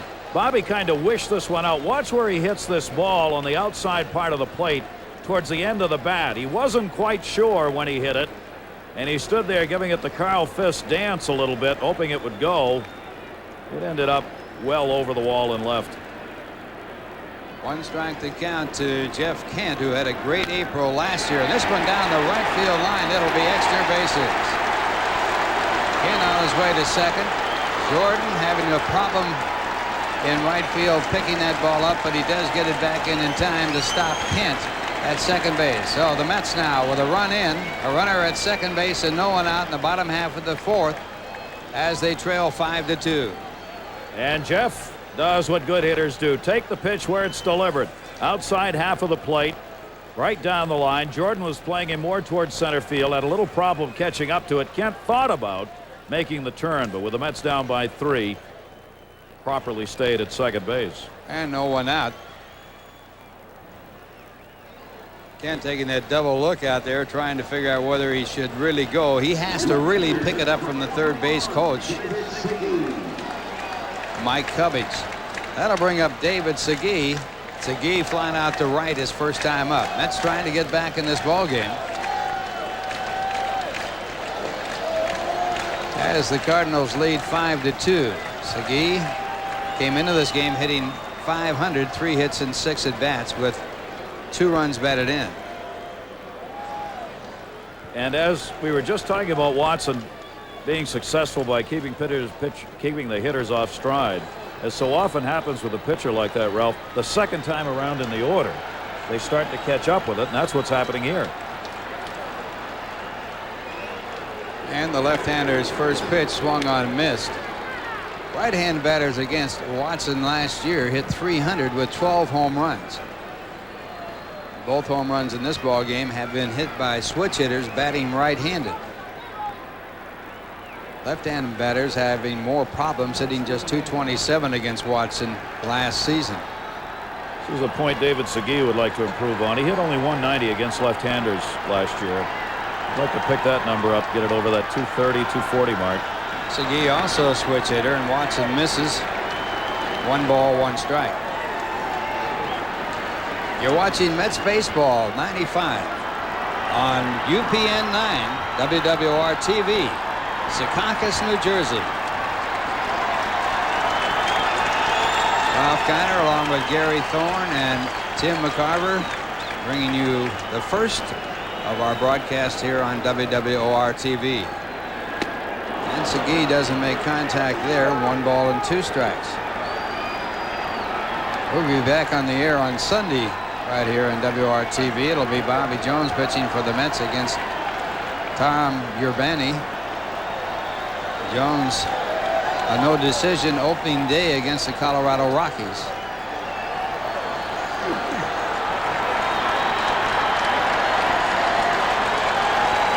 One ball, 2 strikes. Segui has to get that runner over to third in this at bat. He fouls this one back out of play. With a 2-strike situation, you've got to really fight against the strikeout, and you've got to try and put the ball in play to the right side. At least if you make an out, you get the runner over to third where he can score on an out. And Ralph, pretty obvious the book on Segui batting right-handed with a lefty is to keep that pitch inside. He's being jammed very tightly by Watson. Home plate umpire Rich Humphrey wants to examine the ball at the request of David Segui. Mets with 2 runs in this ball game on home runs, one by Carl Everett and the other by Bobby Bonilla. Both getting their first, and that's Carl Everett on deck. And it's fouled again. Segui just does get a piece of that fastball. Watson's fastball, sort of a misnomer. He's not a hard-throwing left-hander. He does not get into the 90s. Of course, when you got to do that, you can't give up a lot of walks. He struggled a little bit with that last year. He gave up 130 hits in 115 innings, along with 53 walks. That means he works out of the stretch most of the time. A lot of batters on base there. Again, the pitch for the 1-2 count. Segui puts it in play, but it's to the left side, fielded by Scott Cooper, and the throw to first base for the out, with Kent holding at second. So not a good at bat for Segui there, and that'll bring up Carl Everett.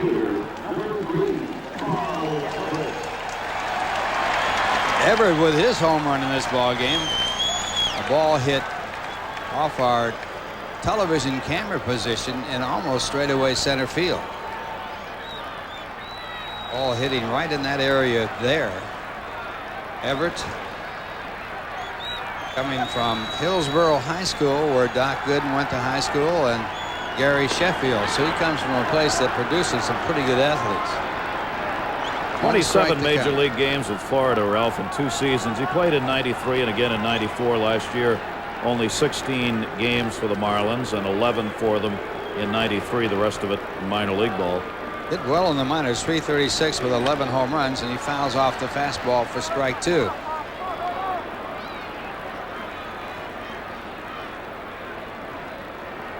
Take a look at the Toyota American League scoreboard, where the Yankees are leading the Royals. Yankees taking to the road with a good start at home. White Sox are playing nobody and have a lead. When you don't have anybody against you, it's easy to score 2 runs. But they've only got 2 runs in 5 innings. I'm not sure that's very good when there's no one else on the field. And that pitch high, a fastball. That's like the old radio announcer who said, now for the major league scores. 6-5, 4-3, 2-0. And he was a partial 3.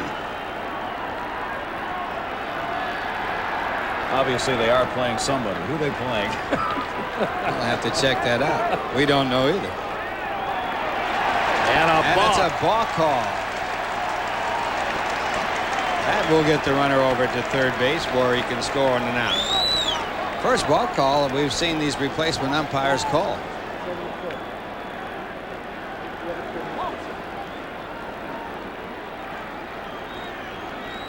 Well, that came out of nowhere.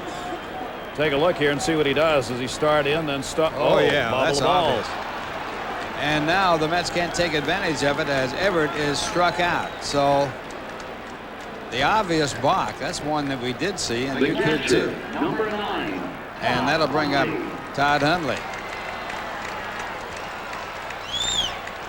Take a look here. Everett's got the RBI chance with the runner at third on this pitch, and he really climbs the ladder on one way out of the strike zone.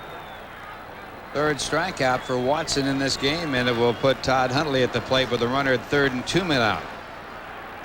Todd grounded out to third his first time up. And he takes the breaking ball for ball 1.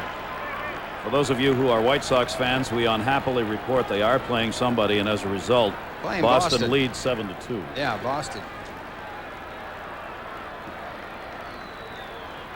1 ball, no strikes. And it's 1-1. Ralph, here's the point you were making, though. If David Segui has moved that runner up to third base, he scores on the balk. Those little things really add up to a winning ball club.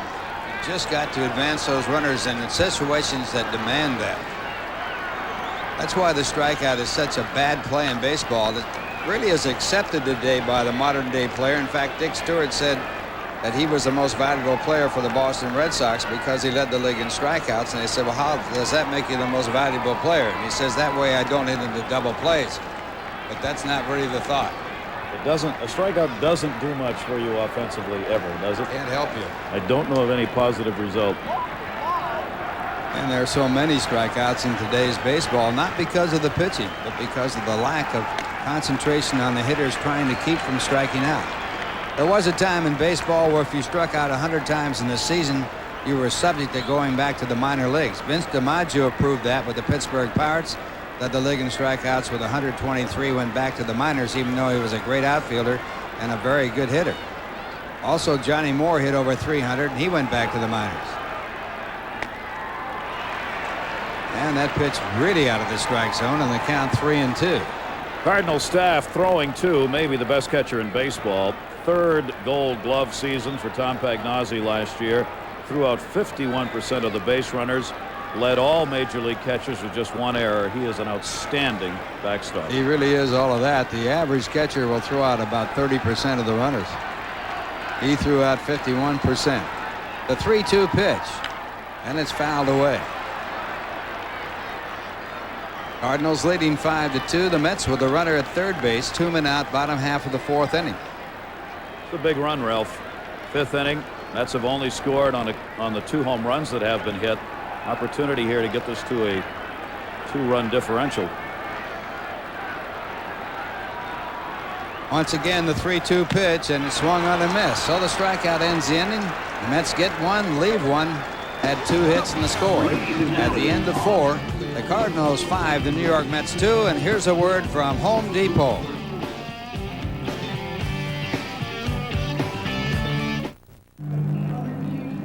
Back here at Shea Stadium, the first game of the year here in this 1995 season, and the Cardinals leading by a score of 5-2. Brett Saberhagen victimized basically by shoddy fielding at shortstop, although the ball was credited as a base hit, but the ball should have been fielded and he would have been out of the inning when the Cardinals got 3 runs because of that misplay that was scored as an infield base hit. And the first pitch to Ray Langford is taken. It's strike 1. Ray, with a double his first time up to drive in a run, also has grounded out. Fastball foul back into the stands. It's strike 2. St. Louis, with 10 of their 12 new players on their roster this year from the American League. And from the American League, the third baseman who is on deck, Scott Cooper, who played third base for the Boston Red Sox, one of them. Change of pace in the count 1-2 as Saberhagen misses. Saberhagen walked only 13 batters in 177 innings last year. He averaged 0.7 walks per 9 innings. Unbelievable. In this game, he's walked 1, but it was an intentional walk, and the runner scored. No one even close to that ratio that he has for walks per innings pitched. Not given. It's at a modern-day record. Records compiled since 1990 with that ratio of 0.7. No swing, says third base umpire Vance Harris. Count goes to 2 balls and 2 strikes. Saberhagen brought a 7-game winning streak into this game going back to last year. And the foul ball keeps the count at 2-2. Brett with a record of 14-4 last season. 2 of those wins against the Cardinals and no losses. His record against the Cardinals lifetime, 2 wins and 2 losses. His overall lifetime record, 134 wins, only 94 losses. Fastball drilled to right. It could be gone. It is gone. Goodbye. Ray Langford with his first home run of the year, his second RBI of this game, his second RBI of the year, and the Cardinals lead it 6-2. Brett Saberhagen, who gave up only 13 home runs last year, toyed with Langford on the off-speed pitches, but when he came in with a fastball, this guy who's got a very long swing delivers the home run. You see his numbers against the Mets. We mentioned earlier a Met killer. And Langford, almost impossible for Saberhagen to get Langford out. He's now 10 for 21 with a home run off Saberhagen. And the batter is Scott Cooper. He takes a called strike. 19 home runs for Langford last year, his first this year. Saberhagen has said earlier in this season that he seems to have lost some velocity off his fastball. That home run hit off a fastball. Dallas Green rolled his eyes when he heard Brett Saberhagen has said that and said, look, just wait here. You're not into your form yet. That's right. It's not even. Actually, this is typically spring training type pitching. They haven't had that much work. Watch this cut. Watch how long the swing is, but the power that he gets out of it. He comes from way back. But when he gets a pitch down like that where he can extend his arms, he drives it. And a swing and a miss by Cooper. Most left-hand batters, I would say maybe 98% of them, live off low fastballs. Not so with right-hand batters. Might have something to do with the fact that they're on the left side of the plate moving toward first base as they swing. This one's hit high in the air to center. Butler over to make the play for the out. Cooper now has struck out and flied to center in his 2 appearances against the Mets. He also was walked intentionally back in the 3rd. So 1 away here in the 5th inning, and Brian Jordan will be the batter. Jordan with that controversial infield hit that set up a 3-run inning in the third. The ball, in my opinion, and no doubt about it, in my opinion, it should have been fielded for the out to end the inning, and no runs should have scored. And the first pitch to Jordan taken high for ball 1. Jordan came into this game with 4 hits and 9 at-bats. He's had a career average against the Mets of .333, and last year hit .444 against the Mets.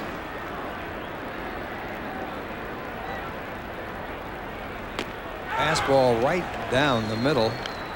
Jordan doesn't pull the trigger. Jordan had his season ended even sooner than the rest of the major league players. In July, 4 fractured ribs on the 9th of July ended his season. Game is tougher than football. Yeah, he's suffered a lot of injuries. This ball hit out to left field, and it is gone goodbye. Brian Jordan with a monstrous home run, and the Cardinals now lead it by a score of 7-2. Well, this is a real oddity and a very uncomfortable one for Dallas Green. 1, Brett Saberhagen's giving up home runs, and 2, they're being hit by the St. Louis Cardinals. Well, there have been no questions about the 2 shots. First baseman, number 47. Jordan ripped that one beyond the 371 mark, over the bleachers, and behind that, out by the picnic tent, and another pitch out over the plate that he hit. Now the batter, John Mabry, who is 1 for 2, and he grounds the pitch to the second baseman, Jeff Kent, for a quick out. Last year, right-handers had 7 home runs off Saberhagen, but when you get a man like Jordan up there who can extend his arm, same thing that was true with Langford. That's where it'll end up. Now the batter will be Tom Pagnozzi. Tom 0 for 2 in the game. Cardinals 7 runs on 10 hits. The Mets 2 runs on 5. Both sides with 2 home runs. And that pitch a ball.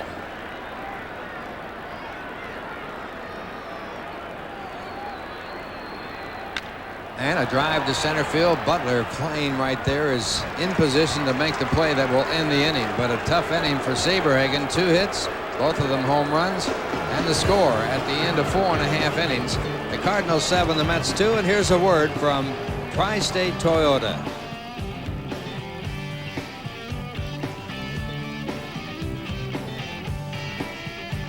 Can Richard woo a beautiful rabbi? Look at me, I'm a boyfriend to die for. I'm plotzing for myself. I'm the next platypus man. Monday at 9:30 on UPN 9. Cardinals leading by a 7-2 score, and that's all for Saberhagen, as he will leave the ball game now for a pinch hitter as the Mets trail by 5 runs. Saberhagen, a tough outing, his first time out this year after compiling a 14-4 record. And his 7-game winning streak from last year in jeopardy, as the Mets are behind 7-2. It'll be Brooke Fordyce to lead it off for the Mets as the pinch hitter.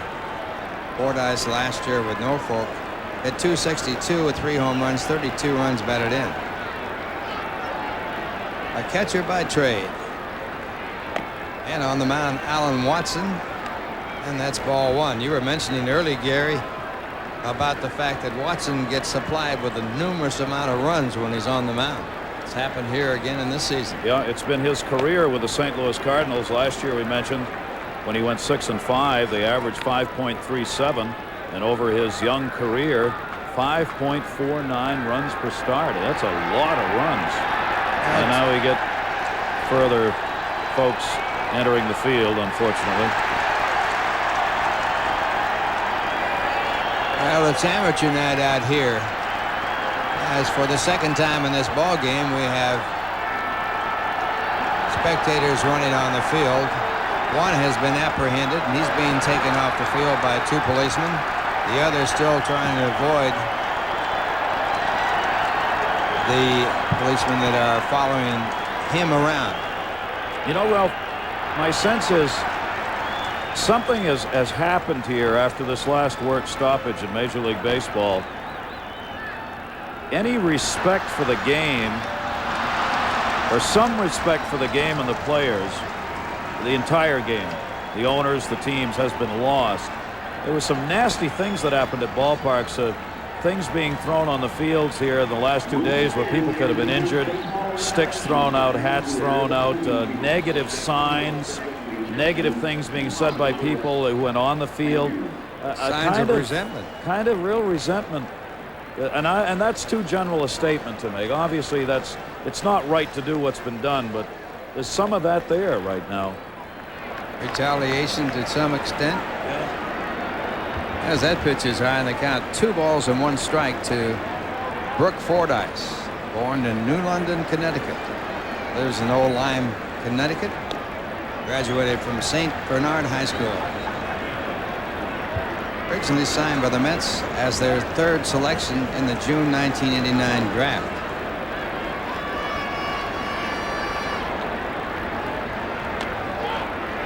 And that's ball 4. So Fordyce, as a pinch hitter, leads off with a walk. And that should bring some more gray hairs to Joe Torre, as the manager of the Cardinals has a 7-2 lead. This is Joe Torre's 5th year with the St. Louis Cardinals. Now batting center fielder number 22, He has won 875 games while losing 977. His tenure as a manager in the National League is second to Jim Leland. That's hard to believe in only 5 years of action. Better have another job lined up when you become a major league manager. You'll probably need it in a hurry. Well, Watson, that's the first walk Watson has given up. Watson has never had a complete game pitched at the major league level and is not looking forward here tonight, but he certainly wants to get 5 innings worth of work in here so he can pick up a potential W with a 7-2 lead at this point in the game. This is one of the things we mentioned earlier that has been a problem for him. He will, at some points in a game, just stop coming at hitters for no particular reason. And Joe Torre worked with him a lot last year, along with Bob Gibson, the new pitching coach this season, to keep that competitive edge on and keep coming at him. So the Mets with a runner at first, they need 5 to tie, and the batter will be Brett Butler, who is 0 for 2. First time up, he saw 8 pitches and flied to center. Next time up, he lined to right field. Coming into this ball game, he had been on base 8 of his 11 at bats.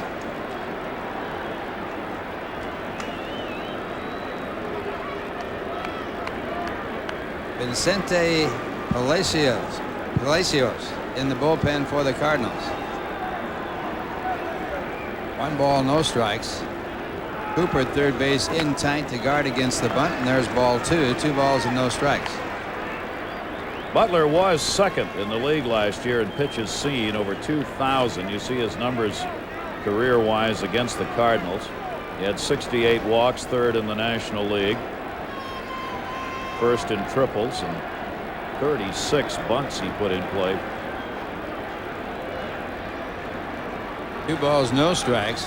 Butler takes all the way for a called strike. Brett Saberhagen continuing to throw in the bullpen. Greg Pavlik, the pitching coach of the Mets, working with him.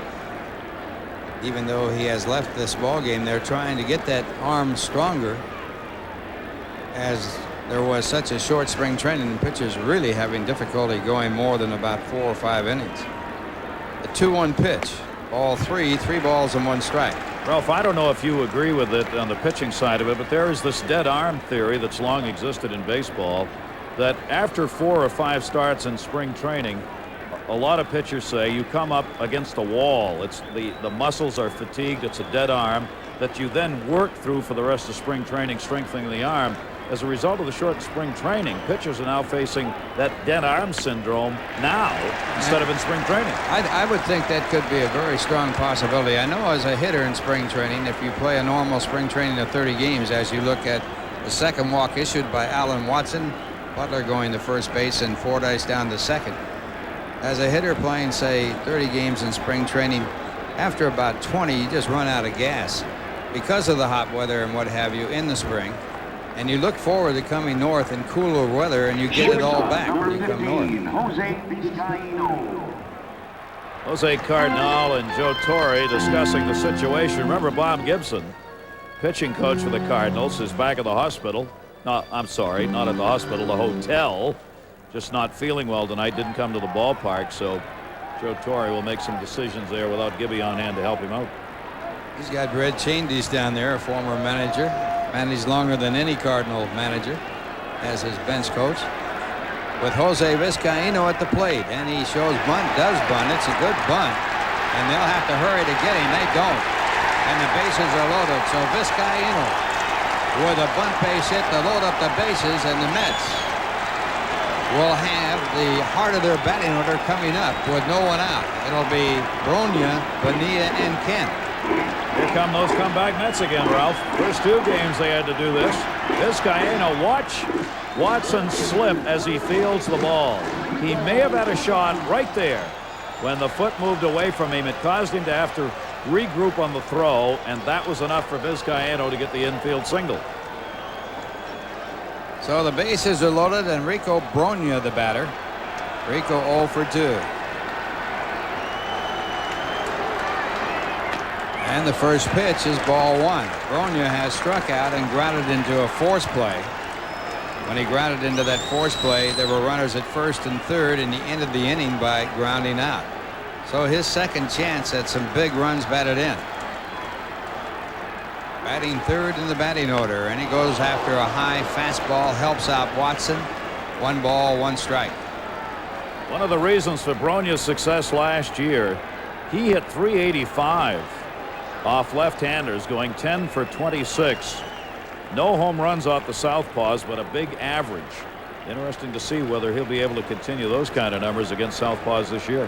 Had 7 home runs last year in 39 games with a .351 average. He had a great spring with 3 home runs in 1 ball game. And a little check swing, ground ball to third. They go to the plate. He hits the runner. A bad play by Cooper, and the Mets get a run. And what a bad play that was by Scott Cooper, the third baseman.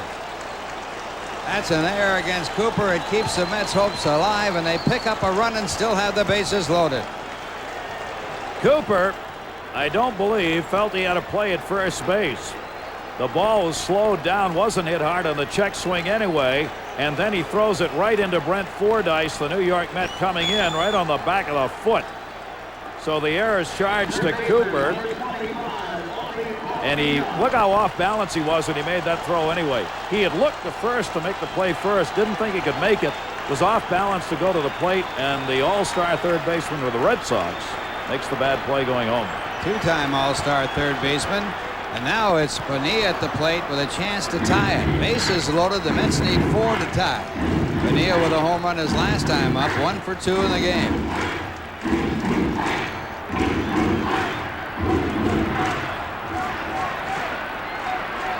Bonilla with 20 home runs last year. So far this year, 4 for 11 with 1 home run, and he drives it to right field. This could be extra bases. It will be extra bases. 1 run will score. 2 runs will score. Bonilla ends up at second base, and the Mets have the tying run at second base as Bonilla doubles and drives in 2.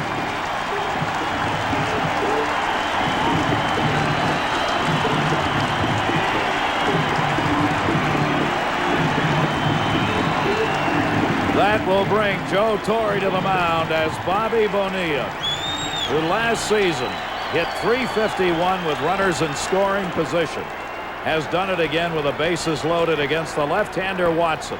He sliced that one the other way. Jordan was playing over towards center.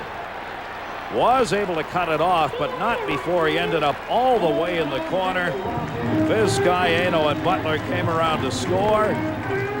Into second base with a double, Bobby Bonilla, who now has 3 RBIs in this game. And he now has a total of 6 on the year in 3 ball games.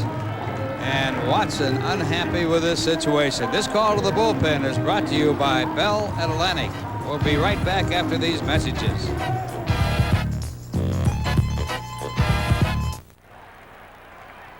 Bobby Bonilla with that big double, putting the Mets within 2. Watch Bonilla, the inside-out swing that takes the ball to right field. He was jammed on that pitch. Bases were loaded. Butler was at third. He comes in to score. Vizcaíno was behind him, makes the turn. He scores. 3 RBIs in the game for Bobby Bonilla, and Watson's done for the night. And Watson cannot get credit for the victory if they can hold on to their lead. He has to go 5 innings. A hard smash by Kent to the shortstop, fielded by Ozzie Smith to throw in time for the out. And on the play, Bronya scores. So the Mets now have pulled up to within 1 of the St. Louis Cardinals with 4 runs in here in the 5th inning, and that'll bring up David Segui on the play. Bonilla holding at second base. Vicente Palacios coming on in relief of Watson. You saw something right there, Ralph. We haven't had a chance to talk about Ozzie Smith at short. His arm is nowhere near as strong as it used to be. He never thought of coming to the plate, and that lob throw to first just barely made it. 40 years of age, the shortstop, as he plays in this 1995 season. Only one other player was an opening day shortstop at an older age in quite a long time, and that was Luke Appling, old folks Luke Appling, going all the way back to 1950 when Appling played at the age of 41 at shortstop. And that strike 2 to David Segui. He has the tying run at second base.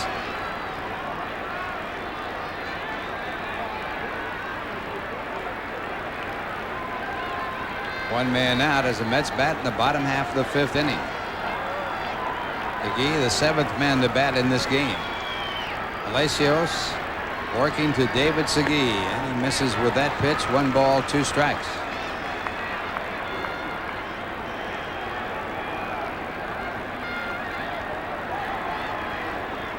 So far, Segui with 2 runs batted in this year in 3 games. He's had 3 hits and 8 at bats. Drove in 2 runs with a double against the Colorado Rockies, and that is outside. So it's 2 balls and 2 strikes. Palacios, a 31-year-old veteran last season with St. Louis, ended up 3-8. He was used both as a starter, 17 games, and out of the bullpen, where he had 1 save. Pitch some for the Pittsburgh Pirates.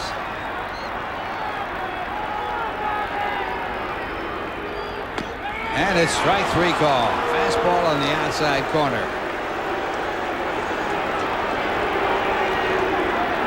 It's not been an easy time for the replacement umpires anywhere, and particularly not with the Mets. They have had some calls that have had major impacts on their games, and Segui was not happy with that call, 3rd strike.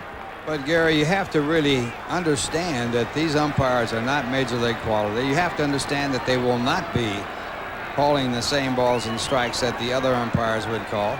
So you have to protect against that. You also have to have some feeling for these umpires. High pop-up as Carl Everett, who had homered in this ball game, flies out to left field to end the inning. So the Mets pick up 4, get within 1, and the score at the end of 5, the Cardinals 7, the Mets 6. And here's a word from your Tri-State Jeep and Eagle dealer.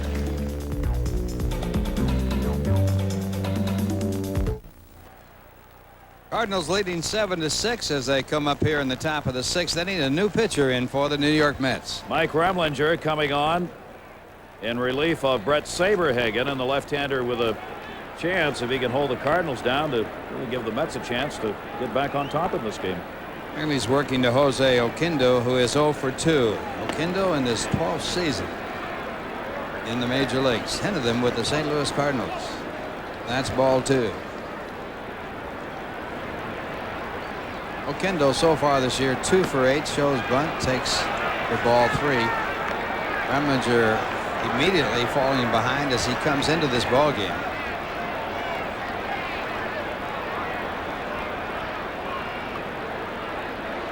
And he walks the leadoff batter in 4 pitches. The Mets, in their first 2 ball games with the Colorado Rockies, having great difficulty with their pitching. Remlinger appeared in one of those games, an inning and a third, and a couple of walks in that game as well. He's battling. He's been in the doghouse a bit with Dallas Green, and with the expanded roster allowing more pitchers to come north, there'll be some cuts made later, and Remlinger knows that and needs to satisfy his skipper. Now the batter is the pitcher, and the first pitch to Palacios is taken for strike 1. Palacios in a bunting situation.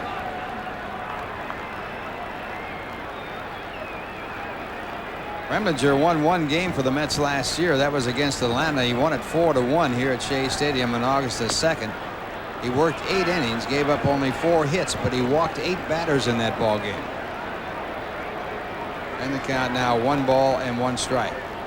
That'll get you in the doghouse in a hurry.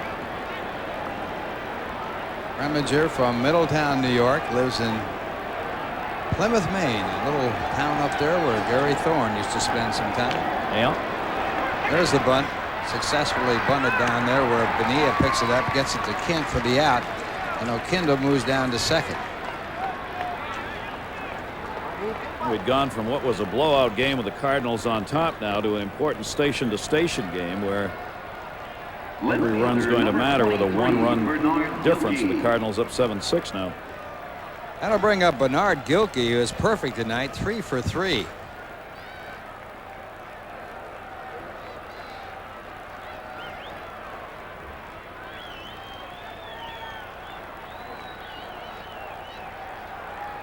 Remlinger, a graduate of pretty good college.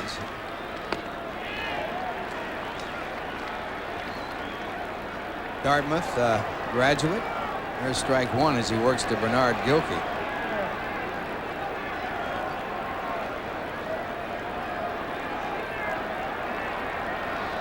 Originally selected by the San Francisco Giants in the first round. Bouncing ball to Kent. Tough play. He handles it well. Gets the out at first base for the second out. And on the play, O'Kindle goes over to third. Remlinger, the left-hander, being brought on here to go against these guys who are at the top of the order and have more trouble against the left-handers than the right-handers in the Cardinal lineup. And that brings up Ozzie Smith, 0 for 1 in his 3 appearances, twice as sacrificed, and takes for strike 1.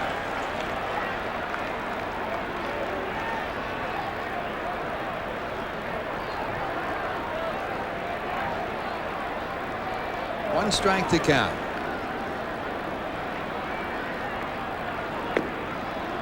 And that fastball is low, and the count 1 ball and 1 strike. Remlinger, 29 years of age.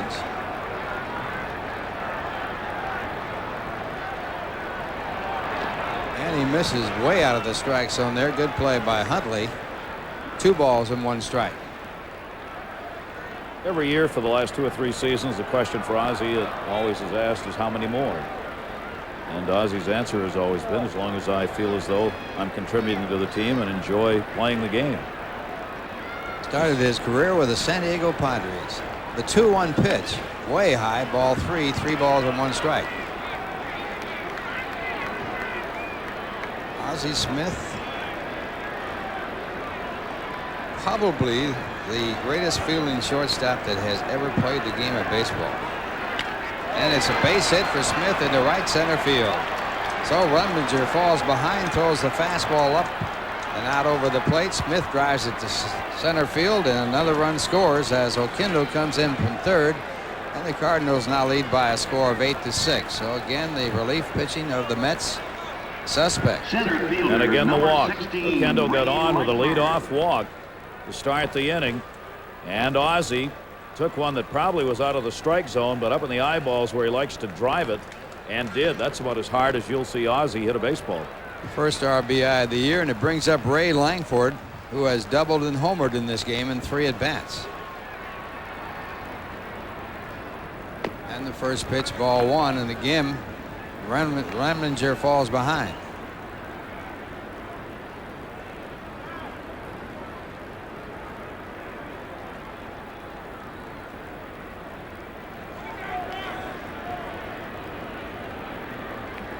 Cardinals scoring in the first inning, leading 1-0.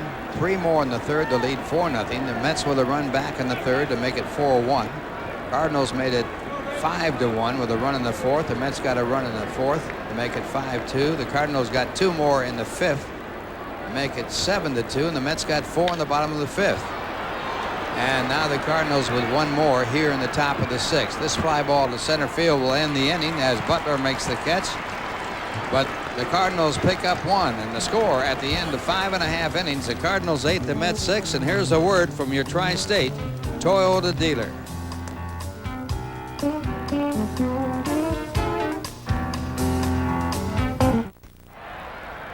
Bottom half of the 6th inning, the Cardinals leading 8-6, and Todd Huntley, the only man not to bat in the 5th inning, to lead it off for the Mets. Huntley batting in the 8th position in the batting order, and Palacios with his first delivery, a called strike. Mets will have a pinch hitter for the pitcher. Remley there. Billy Spires has come out on deck, Ralph. And that will be a strike 2 count against Hundley. Just have to know that when you're a hitter now with the replacement umpires, that you just can't depend on consistency. So you have to protect against the call of a pitch that might be just off the strike zone. And you just have to go into there as a hitter with that attitude. It's not the same. And this ball fouled away. Wade Boggs did that in a hurry the other night. A game I saw him at bat against the Yankees. He got a call that was clearly outside the strike zone by a bit. And he's, of course, such a tremendous hitter with the idea of the strike zone. He swung at everything after that and just kept fouling it off till he got a ball where he wanted and drove it. That's why he's such a great hitter. And that pitch inside, they count 1-2. I just really have no sympathy for players who try and do complain consistently against the umpire, and when you know that these people are out here as replacement umpires. And it's not their professional job at this major league level. 2 balls and 2 strikes to count. On deck batter for the Mets, Bill Spires, the bat for the pitcher. Utley in this game 0 for 2 with a strikeout, batting from the right-hand side. And that pitch, ball 3, and it's a full count now to Huntley as the Mets need 2 to tie, batting in the bottom half of the 6th inning. Well, Timmy will be coming back here in the 7th and have a little word on a decision rendered today in Canada that the replacement umpires cannot work games in Toronto after the current homestand is over. That will mean they'll have to move their ball games out of Canada. Dunedin, I suppose. That's where they were going to play. There is, however, apparently a catch in it.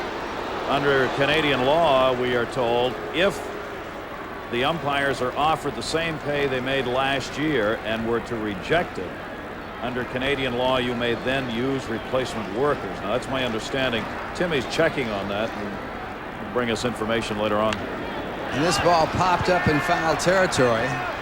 Third baseman Scott Cooper to make the play, and does. Well, that would mean that the umpires who are asking for, the last I heard, a 40% raise would obviously turn that down. I'm sure that's true. And then the question is, if they turn it down under Canadian law, can replacements then be used in Toronto?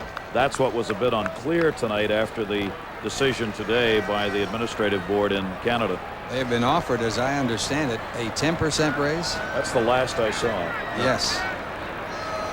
So the foul out brings up the pinch hitter, Bill Spires, and Spires takes his first pitch for ball 1. Spires yet to get a hit in the National League, coming over from the American, a fine player for Milwaukee, and this one hit in the air to right field, an easy chance for Jordan, and he makes the play.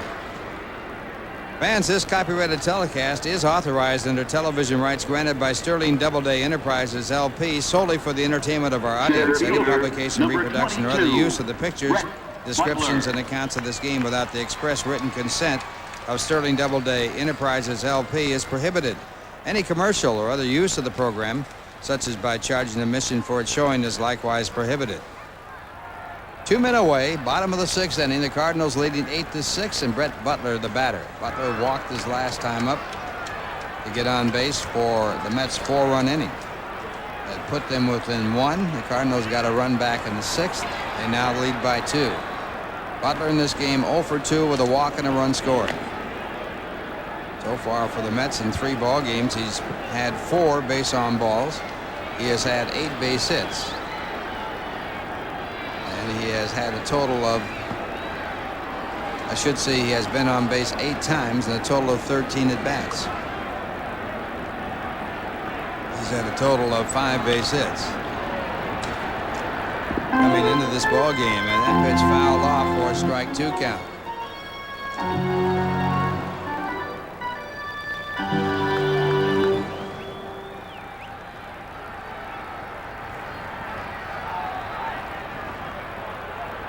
And Palacios with a fastball missing, 1 ball and 2 strikes. Vicente Palacios relieving Alan Watson. Palacios chance to be the winning pitcher in this ball game as Watson only went 4 innings. Pitcher has to go 5 innings to get credit for a win.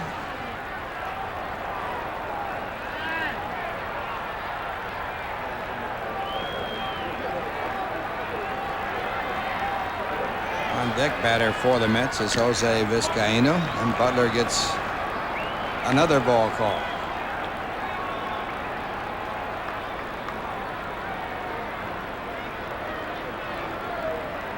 Butler 5 for 10 in a Mets uniform.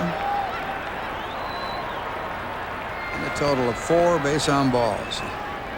On base percentage outstanding. The 2-2 pitch. It is fouled. Just got a piece of it. So the count remains at 2 balls and 2 strikes. Tomorrow an afternoon game, 1:40 start. Pete Harnisch will be on the mound for the Mets from the Houston Astros, his first appearance for the Mets. Donovan Osborne will be going for the Cardinals. He missed the entire season last year with a bad arm. And this one by the third baseman, Scott Cooper. And Butler's on, and we'll see how it's scored. Tough chance, but Cooper couldn't handle it. And he's on again, Ralph. Continues to do what he does best. 7th in the league last year with a .411 on-base percentage. As we told you, Butler sprays the ball wherever it happens to be. Cooper was playing even with a bag. And we said earlier, he's not particularly fast of feet at third. Cooper. He has to do it with the glove in the arm. He couldn't get over in front of that, even though it wasn't hit that hard. And Butler's on. Thought about going to second. Held up. So the Mets have the time run at the plate in Jose Vizcaino, but he's not a home run hitter. Had 3 last year, one of them in his first series against his former teammates, the Cubs. And he takes strike 1. It is being scored a base hit for Butler, so he is now 1 for 3 in the game. Vizcaino with 2 infield hits, one of them a bunt base hit. And he grounds this one foul, and the count strike 2. Mike Cubbage down at third for the Mets. Checking on the signs from the dugout, Bobby Wine and Dallas Green, who work together in Brain Trust.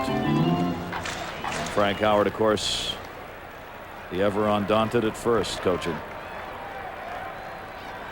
Bobby Wine there smiling.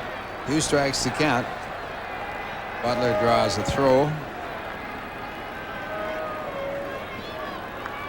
Butler can steal bases. He's been a fine stolen base man. Last year he had 27 for the Dodgers.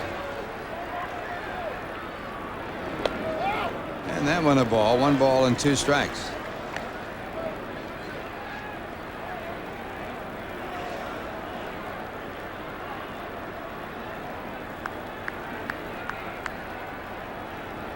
Butler with 150 stolen bases in the National League and in the American League. Swung on a miss. Struck him out with the fastball. That will end the inning. 1 hit, 1 left. The score at the end of 6. It's the Cardinals 8 and the New York Mets 6. Now here's a word from Pontiac.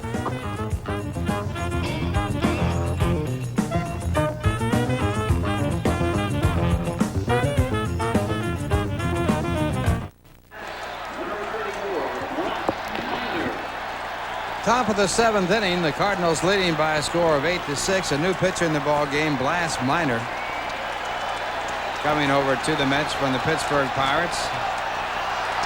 Minor has worked 3 innings so far, has given up no hits, and he has a record of no wins, no losses, and no saves. Minor will be the 3rd pitcher used by the Mets skipper, Dallas Green. Saberhagen started, went 5 innings. He's on the losing side of this ball game. Mike Remlinger Came in and worked 1 inning, gave up a run. And now it's Blas Minor, and also now coming in for the play-by-play, replacing Gary Thorne, Tim McCarver. All right, Ralph, thank you very much. Nice to be back. 8-6 ball game. Cardinals on top.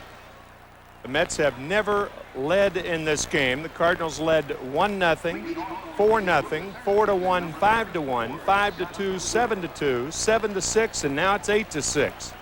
As Scott Cooper leads it off here in the 7th inning. Blas Minor, 29 years old, his best year for Pittsburgh back in 1993 when he was 8-6. He'll be facing Cooper to lead it off. Scott is 0 for 2 on the night. He did walk intentionally and score a run in the 3rd inning. And we do not show people on the field. This is the 3rd interruption of this ball game. And I think you and Gary made a very good point a couple of innings ago when you were talking about the owners and the players combining to allow fans to feel some disrespect for this ball game, and that I think is one of the real ugly things that has come out of the strike, among other things.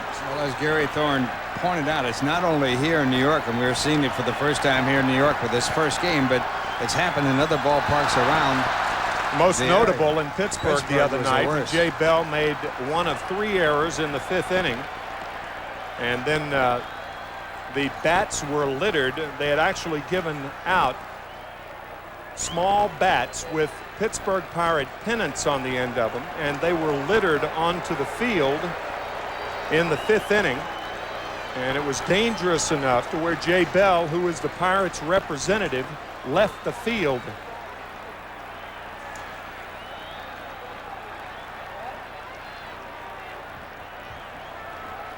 Well, it is a shame, Tim, that with the gala feeling that you get at opening day, that something like this has to dampen the enthusiasm of everyone concerned.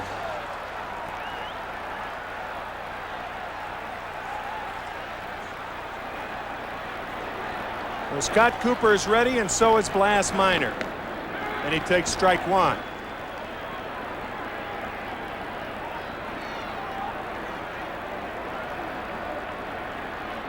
$11 hits for the Cardinals, 8 hits for the Mets. Curveball is low, 1-1 to Scott Cooper. Cooper on the trade from the Boston Red Sox. The day of the trade, he was playing golf with Roger Clemens. Low with the splitter.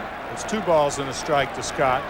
And on the 6th hole, one of the grounds members of the golf course at which he was playing in Fort Myers came to the twosome, Scott and Roger, and said Dan Duquette has called. Dan is the general manager of the Red Sox. This one looped towards second. 1 out as Kent makes the catch, and Brian Jordan coming up. Well, Scott thought it was an emergency or that he had been traded. Clemens said, "You've been traded." So they had to get to a phone, and they're on the 6th hole of this golf course. So Scott goes over. There's a guy mowing his lawn off the 6th hole. He goes over and he says, "Excuse me, sir. I'm Scott Cooper with the Red Sox. Our general manager has just sent the groundskeeper out to tell us that we should call him. Could I use your phone?" And the fella allowed him to use the phone. Can you imagine this guy now? He's going to for years say, "Hey, this is the phone that Scott Cooper used to find out about his trade to the Cardinals." 1-0 to Jordan. That phone will be in some collector's house sometime for a few $1,000s. Yeah, possibly. Well, the other side of that coin, if he'd been playing with Rick Minor, our producer, he could have used his cellular phone and he had no problem. Continue right on playing. 1-1 to Jordan, who's had a fine night. 2 RBIs, his first, make that his 2nd home run of the year, and that's his 3rd hit of the night. He homered his last time up. He had an infield hit in the 3rd inning, so he's had 3 straight hits, and he's also a threat to run. John Mabry, the first baseman, coming up. He certainly is A tough man to get out for the Mets pitchers. Over his career, he's at .333 against the Mets, and certainly better than that here tonight. You're not going to get him out pitching him away. We said that earlier, and the one strike that Saberhagen threw is the prototypical way to get Jordan out. Now, you're not going to do it all the time. He's a big league hitter, but you've got to impress him inside. He's got a football swing. You made that point earlier about being muscle bound or tied up inside high with fastballs, and to make it even more expressive, Steve Garvey, who was a great football player at Michigan State, yes, I believe, sir. and he said he had to deprogram himself. He had to get rid of some of those muscles in order to be a good hitter as a baseball player. 1 ball, no strikes to John Mabry. The Cardinals are leading 8-6 here in the 7th with Jordan on at first, and the fastball is outside. 2 balls and no strikes. I'll bring up a name, a teammate of yours from Ohio State, Vic Janowitz. That ran him right out of the big leagues. High fastballs tight. He was some football player, played pro football. Outside, ball 3. So Minor can't find the plate. Janowitz used to play, of course, for Ohio State, and one of the great lines I've ever heard was issued by Hilda Chester, the woman who used to be at Ebbets Field with a cowbell. One time a pop foul went up at Ebbets Field. He was catching for us with Pittsburgh, and she yelled out to him, "Signal for a fair catch." There's a strike to Mabry, 3-1. We'll see if Jordan runs here. Back in the early 50s, the fair catches were in vogue then. I guess they were. Yes, they were. Yeah.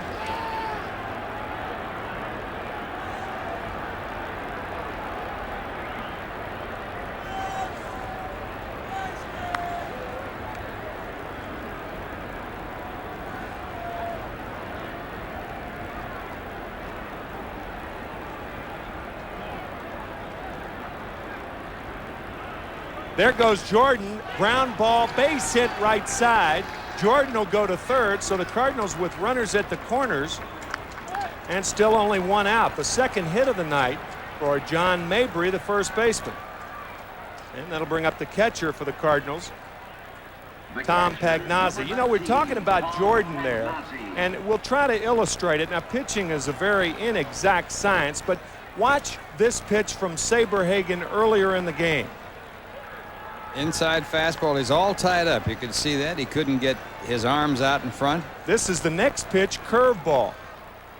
And it's out and away, and he hits a ball hard.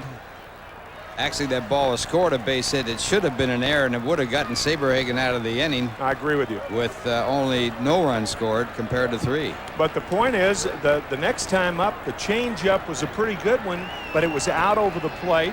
He extended his arms, as you and Gary were talking, and the curveball against Minor, extending the arms, ground ball through the middle. So I don't think the National League is really caught up on exactly how to pitch. Yeah, but that's not a kept secret. I mean, you pitch guys like that inside high fastballs. That's been going on for years when they're football players or guys that are big and strong, like Pete Incavilla would be another great example. Low, ball 1 to Pagnozzi, who's 0 for 3 on the night. That was always the rap on lifting weights, was that you build up those muscles in the top of your chest there, and then you're tied up on pitches that are high inside. Greg Luzinski, that was a book on Luzinski. Greg, the fine hitter with the Phillies. Breaking ball and a beauty there on the curve. It's 1-1 to Pagnozzi. You know, getting back to Vic Janowitz, he played football at Ohio State. This is the last pitch here. It's a curveball, and it fools Pagnozzi badly. But Janowitz was at Ohio State, and I think the reason why he went to Ohio State, and this is my opinion only, it was never proven, was that John Galbraith, who was a big contributor to Ohio State, the owner of the Pittsburgh Pirates, said he would take him to Pittsburgh after his football career in college. Wow. I've never heard that. And true to his word, John signed Janowitz, and he had a short-lived major league career as a catcher for the Pirates. 1-1 to Pagnozzi. 2 on, 1 out in the 7th. Cardinals up by 2. Fly ball center field, shallow. Butler, Everett reached up, and the throw home, out at home. Carl Everett, the right guy, made the throw. What a throw by Everett. The Cardinals don't score, but the Mets trail by 2. We're back after this from Chrysler.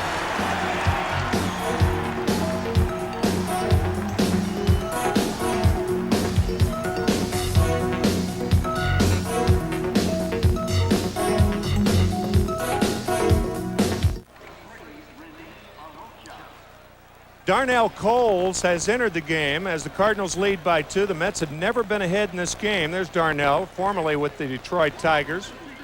Played with several major league teams, Seattle Mariners. And the new pitcher is Rene Arocha. Arocha, born in Havana, Cuba. Signed by St. Louis as an undrafted free agent in 1991 after St. Louis obtained his rights in a lottery selection after he defected to the United States from his native Cuba. He played on 3 World Championship amateur teams with Cuba, the Cuban national team, and he led that club to the Cuban World Series Championship in 1990. Well, Tim, you called this right. Tagged up at third, a football player, Ryan Jordan. The catch is made by the right man, Carl Everett, who has a strong arm. That throw came in all the way in the fly. And Jordan, a great football player, is down and out at home plate. Yeah, you wonder if Jordan had been more successful either running into Hundley or sliding outside of Hundley. But the way he did try to score made it easier as Bronya hits one deep to center. Back is Langford, and it's gone. Home run, Rico Bronya.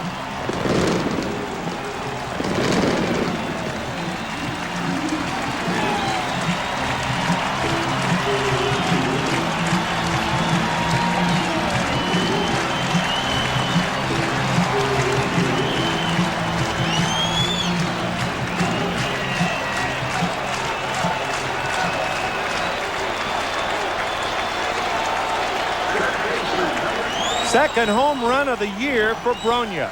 Bronya had hit his first home run, the first home run ever hit at Coors Field in Denver, and now here's his second.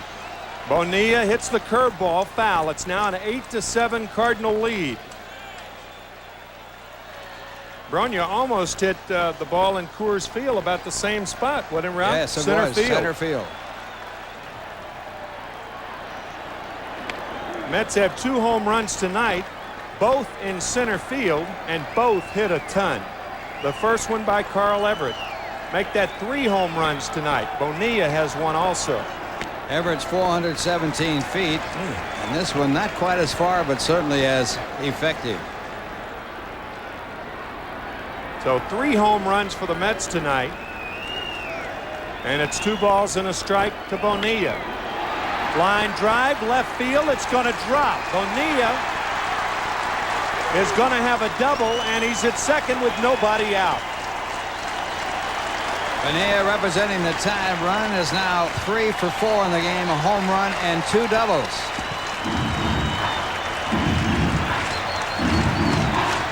Three RBIs for Bobby on the night. That's matching his 2-game output in Colorado. There's Bronya's home run, a fastball, and he takes it out over the center field fence. It gets up into the air and travels out of town.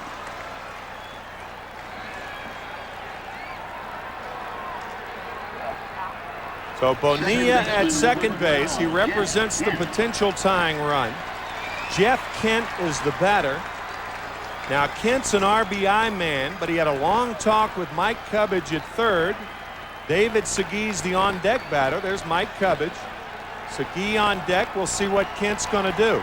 You don't want your RBI man to feel for the ball and push it to the right side.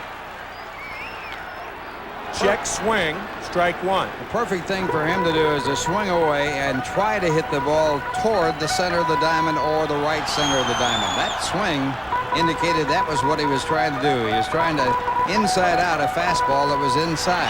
Yeah, well, that's how you combat that play. If a right-handed batter's trying to hit the ball the other way, a pitcher's going to try to pitch him inside to prevent that. Absolutely. Look at Pagnozzi setting up inside. And it hit him. So Jeff Kent is hit by the pitch as Joe Torre's pitcher, Rene Arocha, was trying to pitch him inside, but it was too far inside. How about that? Well, the strategy of the game of baseball is so intricate when it is implied and implanted.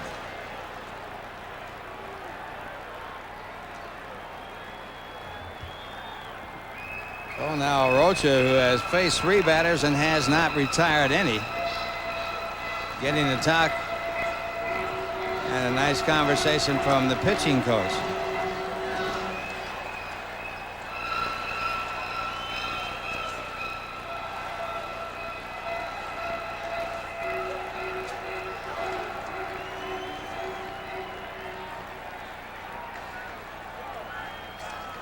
So Mark Riggins, the pitching coach for Joe Torre, out to talk to Arocha. Segui will probably be bunting, and Scott Cooper, the third baseman, now giving the signs to the middle of the infield to see whether the rotation play is on or not. And the Cardinals use it well with Ozzie Smith in the center.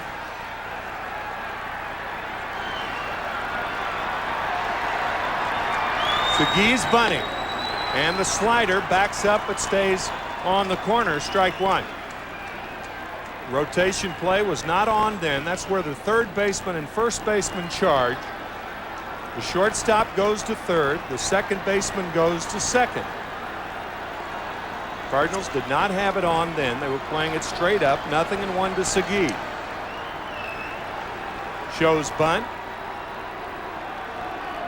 And Arocha steps off. 2 on, nobody out. 8-7 Cardinals here in the 7th.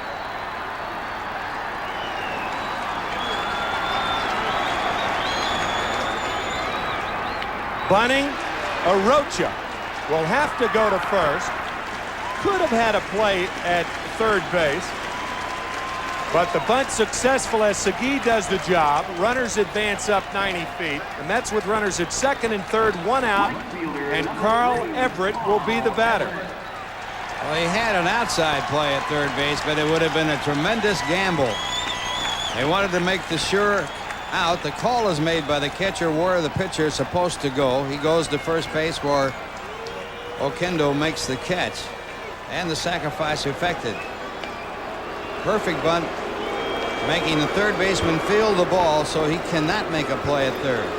Well, Carl Everett will be walked intentionally to get to Todd Hundley, and the last time Hundley came up with the bases loaded, he hit a home run in the opening game of the season, his second career grand slam. It was against the right-hander for the Colorado Rockies, Bill Swift. Tied the ball game at 5. It was a big blow in the ball game that finally went to the Colorado Rockies in 14 innings after 4 hours and 47 minutes, the longest game ever played by Colorado in their brief career, 3 years. John Habian is throwing for the Cardinals. The Mets trail by a run. It's 8-7. We're in the 7th inning. The bases are loaded. No place to put Todd Hundley. Infield in double play depth. Hundley 0 for 3 on the night. I think Hundley trying to get something done in the center of the diamond. I think the second base umpire, Frank Bellina, had to move from the shortstop side to the second base side.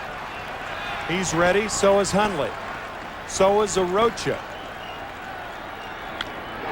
Fly ball, left center field. Deep. Back. Off the wall. Bonilla scores. Kent scores. Everett to third. The Mets, for the first time tonight, take the lead 9-8.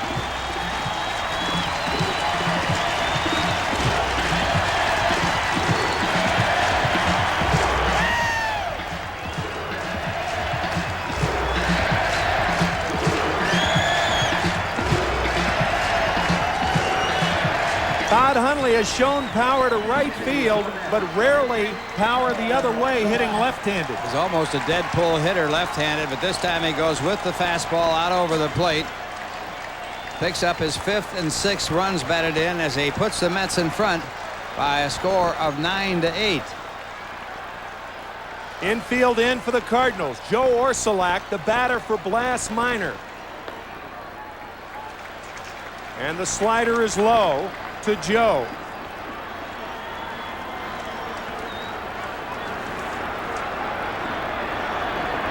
Orsulak's first pinch hitting appearance of the year. And he fouls it back. 1-1 to Orsulak. Joe 1 for 4 on the year. Joe Torre to the water cooler.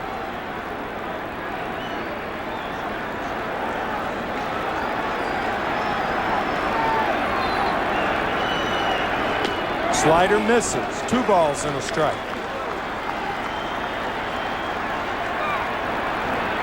On deck is Brett Butler.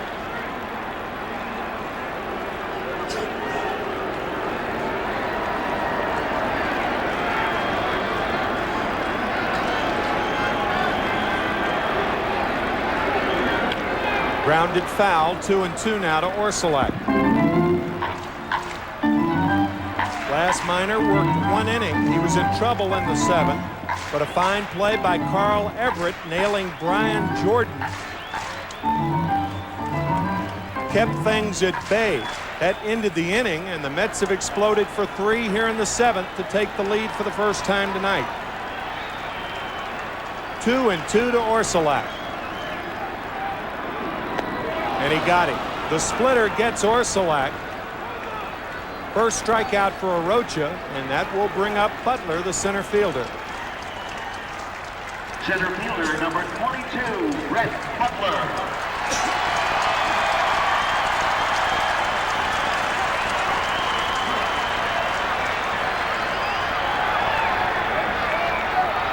Cardinal infield, of course, drops back. Runner still at 2nd and 3rd. And Brett, as in the case of most Butlers, will do anything to help their employers. He'd like to serve one right now.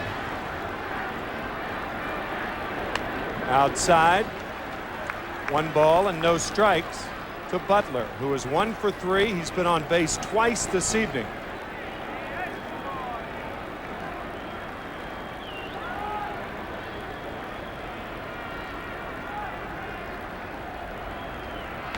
Outside, 2 balls and no strikes. He's not going to get much to hit here.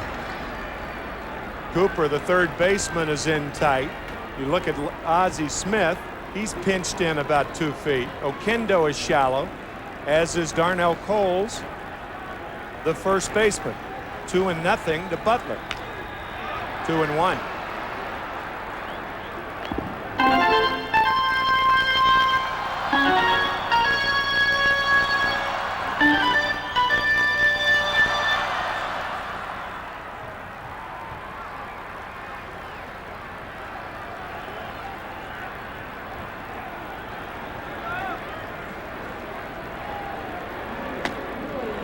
Three balls and a strike now to Butler. All 4 pitches from Arocha to Brett have been outside. So it looks like they're that proverbial pitch him away and play him that way. Yeah, they're playing that way. He's Yep. pitching for the defense.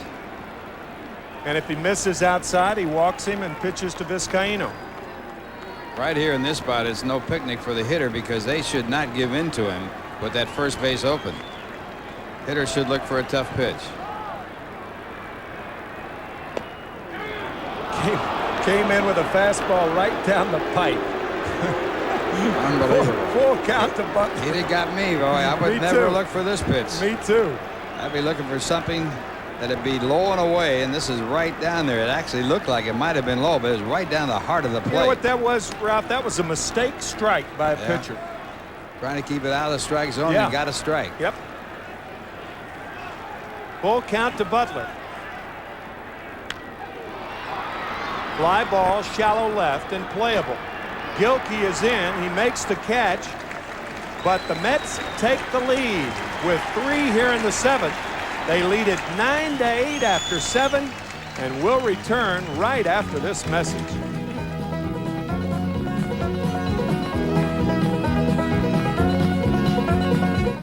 An alien attack leaves the crew battling for their lives on Star Trek Voyager, Sunday at 7.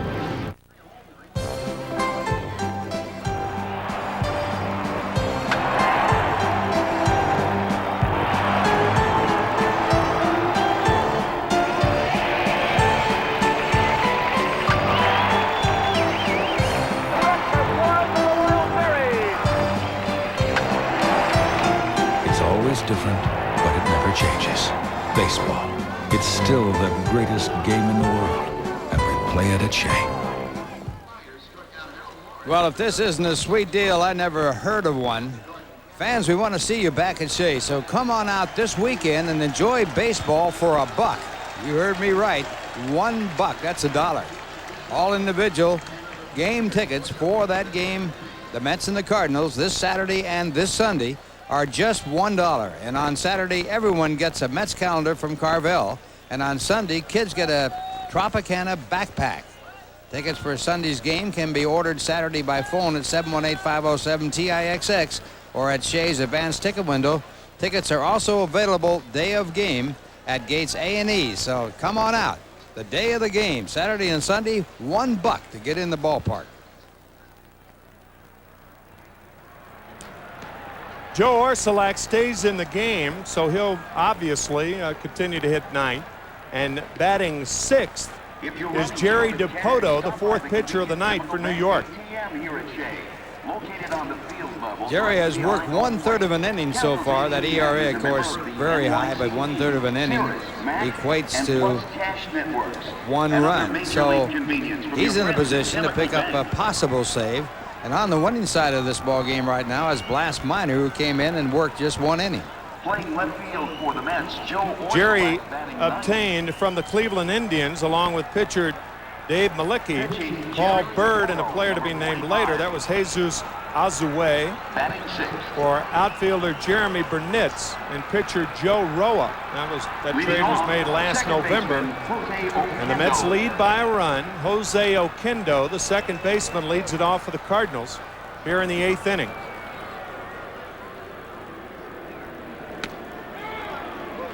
On the outside corner, strike 1. Jerry DiPoto, born in Jersey City. Lives in North Olmsted, Ohio, right outside Cleveland now. 1 ball, 1 strike to Oquendo. Fly ball and foul. 1 ball and 2 strikes to Oquendo.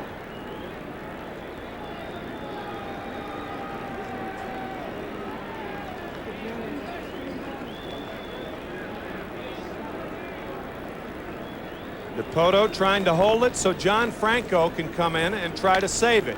Grounded back to DiPoto. 1 out. And Darnell Coles, the first baseman, will be coming up. And this week, Major League Baseball is back. And how appropriate. I've been saving this for 8 months, Ralph.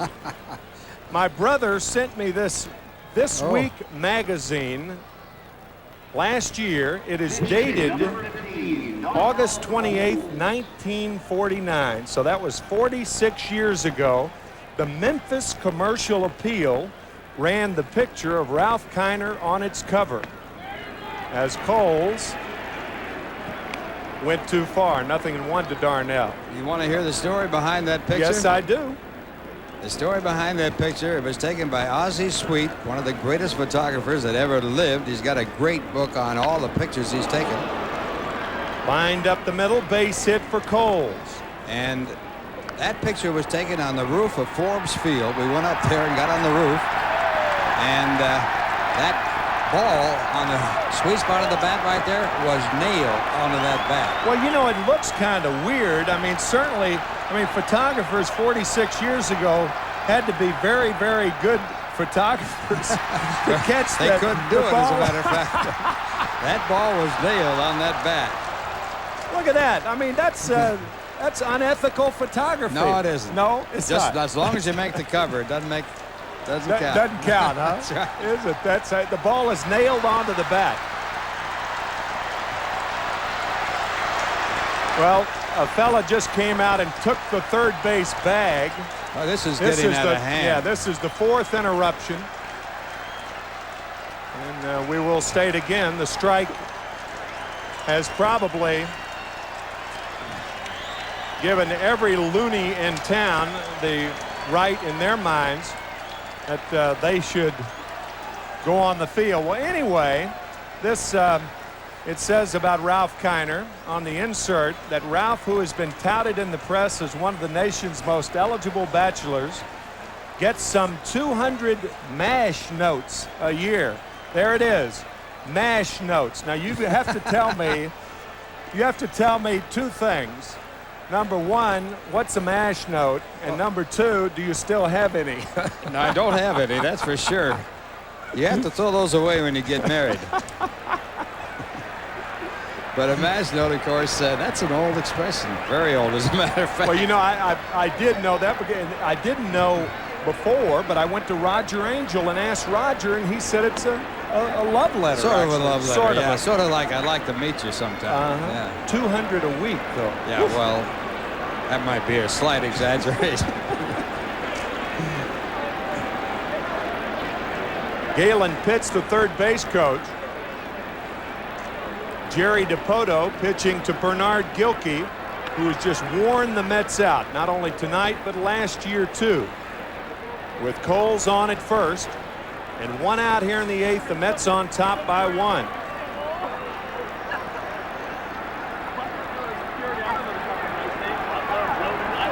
Jose Cardinal, an excellent base runner and base stealer, probably talking about the lead that he thinks Coles should get. Very funny.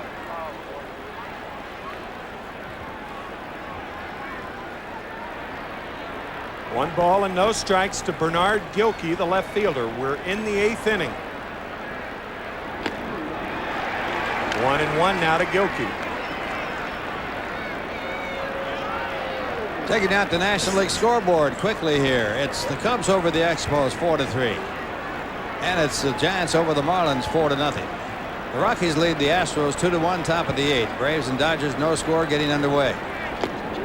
Slider and a good one to Gilkey. A ball and two strikes to Bernard. And another final, the Phillies beat the Pirates.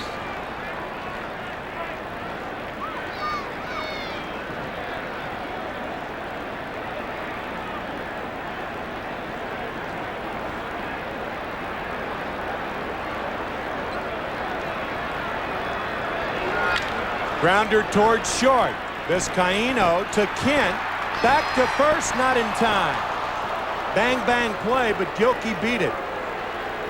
The Mets getting the lead runner. The ball really not hit that hard to get to. Two outs. It was sort of a half-hit ball, bouncing ball. They try to make it. Good play all the way around. Kent with a strong throw to first, but just not in time. And that leaves a base stealer at first base with 2 men out.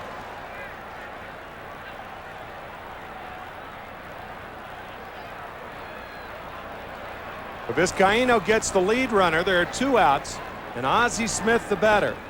He doubled in a run in the 6th inning, and he has 2 sacrifices and grounded into a double play.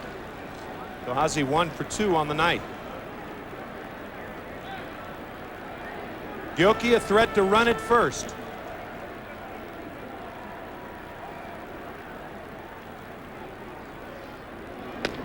Outside, ball 1.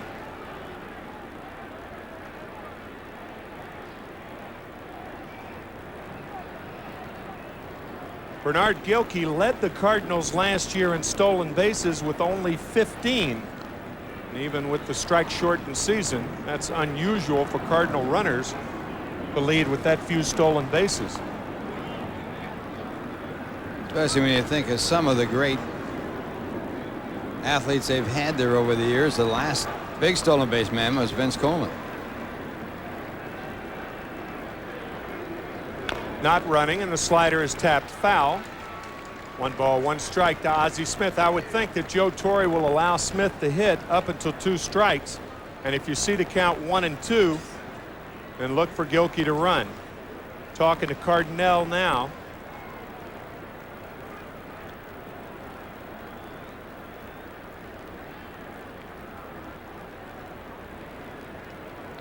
Two outs, Gilkey at first, 9-8 Mets. We're in the 8th inning.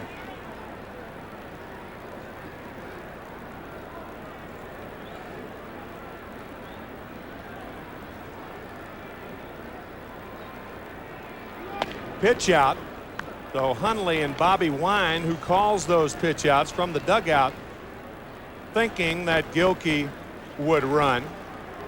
That's where Wino is looking right now. He's looking out at Cardinals and Gilkey, and Hundley looking at Wine in the dugout. That's a good call. 2 balls and a strike. Especially if your pitcher can get it over. Not running, fly ball, left field. Orsolak, an easy play. Well, the Mets have sent some mash notes of their own tonight. They have 3 home runs. They lead it 9-8 after 7.5. And we'll be back after this from Chrysler.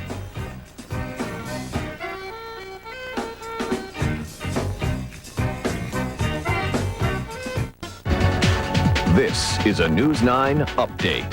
Coming up on News 9 tonight, we go one-on-one with the champ, George Foreman. Wait till you hear what he says about that controversial fight. Then, I'm Russ Salzberg. After the game, the fans, are they coming back or not? also a new problem for search teams in Oklahoma City, plus Snoop Doggy Dogg's defense, and see what the Buttafuoco's are up to now. I'm Brenda Blackman. Join us after the game.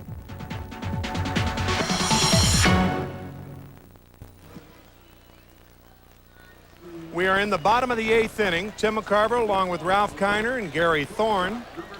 And we have a chance to take a look at our Dodge quiz of the day. The new Dodge quiz named the player turned broadcaster who was the youngest catcher ever to start a World Series game. Well, the first thought you'd have would be Tim McCarver, but I don't think that's right. Well, I think Johnny Bench is. I think Johnny Bench is. I'm gonna give a guy. Oh, okay. The slider backs up but stays over to Vizcaíno. He's a guy I played with. Joe Garagiola. Joe Garagiola in 1946 with the Cardinals against the Red Sox. I think that might have been the answer. It could very well be. That was 1946. 1-1 to Vizcaíno. I think Bench was 23. I turned 23 during the 64 series. I didn't even think of Joe. I was thinking about that before. I think you're right. I think Joe was 21. He had a good series that year, too. He had a good series. 400 in about 18 at-bats. The Cardinals winning against the Red Sox in 7 games on the famous dash from first to home by Enos Slaughter on the double by Harry Walker. Everybody says that was a single, but it was a 2-base hit. Double. Grounder left side, off the glove of Smith, a rare error on the Wizard.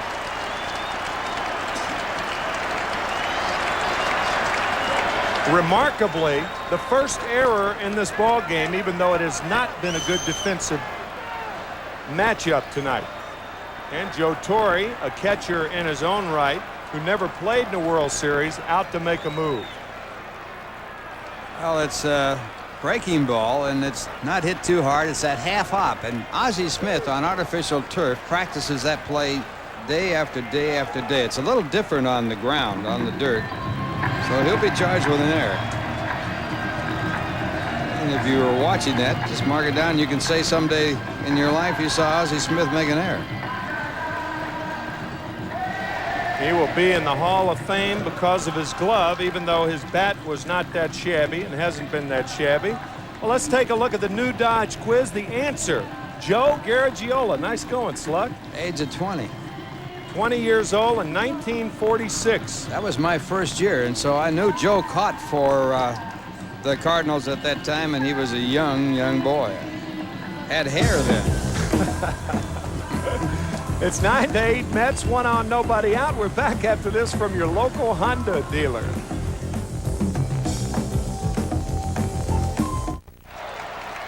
Emilio Antonio Fasas on the mound for the St. Louis Cardinals. formerly with the Boston Red Sox, in his 17th year of pro ball. Started his career in 1979. He is facing Rico Brogna. Rico with a home run his last time up. He's 1 for 4. 2 home runs on the season. He hit the home run off Rene Arocha. The Mets lead 9-8. Nobody out here in the 8th inning. And Brogna is bunting, and Darnell Coles flips to Oquendo. I think that's an excellent play, and I'll tell you why. Tony Fasas has had such remarkable success against left-handed batters that 2 years ago, in mid-August, after facing some 70 left-handers during the year, one left-hander had a hit. There was a bunt base hit. That's how effective Fasas can be against left-handed hitters. And that's all he's going to see right here. As the Mets have a right-hander coming up, a switch hitter, Bobby Bonilla. So Fasas, who is born in Havana, Cuba, will leave the ball game. And while we have a new pitcher coming in, this call to the bullpen is from Nobody Beats the Wiz.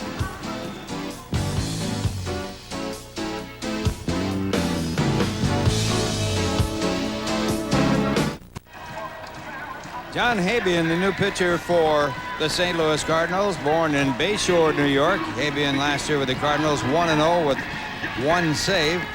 His one National League win was against the Mets on May the 6th. He worked a 1-2-3 9th inning. So John Habian in to pitch to Bobby Bonilla. You think they'll pitch to him, Tim? No. I think they'll walk Bonilla and try to get a double play ball out of Kent. But remember what could loom large in this inning. Jerry DiPoto is batting 6th, so Dallas Green will have a chance to pinch hit for DiPoto as we take a look at the Toyota American League scoreboard. That's Jack McDowell's first start for the Yankees. Red Sox a winner, 10-4. Athletics over the Brewers, with the Brewers batting in the 10th inning. Angels over the Blue Jays. The Blue Jays winning their first 2 games. The Orioles with their strong pitching. The Rangers. And Bonilla will be walked intentionally as we finish up our Toyota American League scoreboard. This is kind of a no-brainer here, Ralph. You got to set up the double play. Yep. But Dallas Green knew that that was going to happen. But unless Kent hits into a double play, then you do have a chance for a pinch hitter for the pitcher, Jerry DiPoto, who is slated to hit 6th. And sure enough, Ricky Otero has come out of the dugout, and he'll be the pinch hitter if the pitcher's spot hits in this inning with John Franco warming. Franco will be in one way or the other in the 9th inning. Absolutely. Otero with 1 hit in his first major league at bat. He's been up only once in the major leagues after playing outstanding ball at Binghamton. So Jeff Kent, the batter, with 2 on and 1 out. Mets trying to extend their lead. They lead 9-8, and the fastball is high, ball 1. Kent on the night has doubled. He has been hit by a pitch, and Brett Saberhagen talking to Brett Butler. Bookend Brett's there.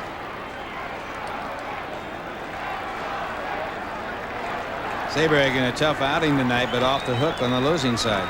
He gave up 7 runs in his 5 innings. Tapped toward third. Cooper will have to go to first. He double cooks and threw it away. Vizcaíno scores. The Mets lead it 10-8 as Bonilla goes to third.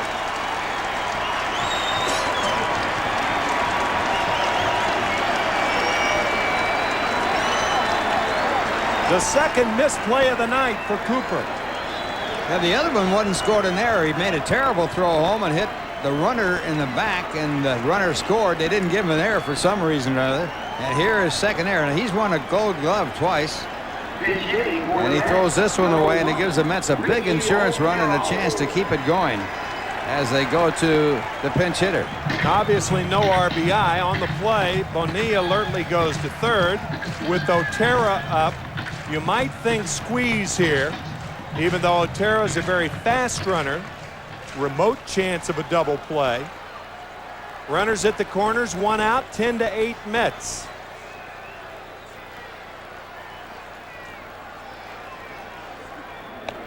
High, ball 1. The further behind in the count the pitcher gets, the more the likelihood of a squeeze. Mike Cubbage. Flashing signs. And the game interrupted for the 5th time tonight as a fan goes on the field. They're not going to have room in the jailhouse for all these people.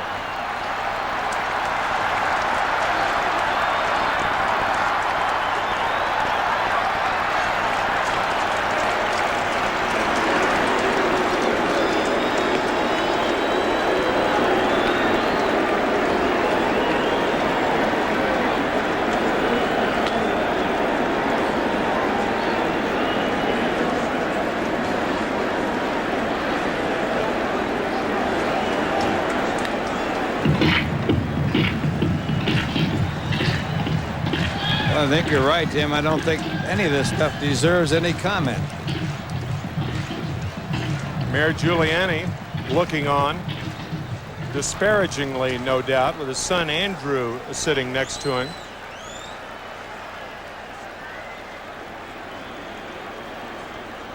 Mets have runners at first and third, 1 out, 1 ball and no strikes to Otero.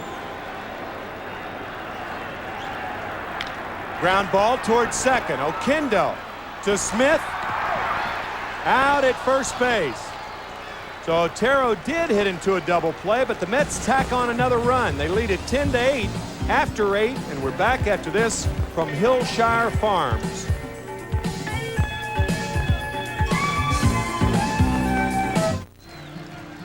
Mets leading by a score of 10-8, and John Franco coming in to try and pick up the save. He blew a save in Colorado. He has won the distinction of being the left-hand pitcher with the most saves in the history of Major League Baseball. Checking out Go ahead, Ralph.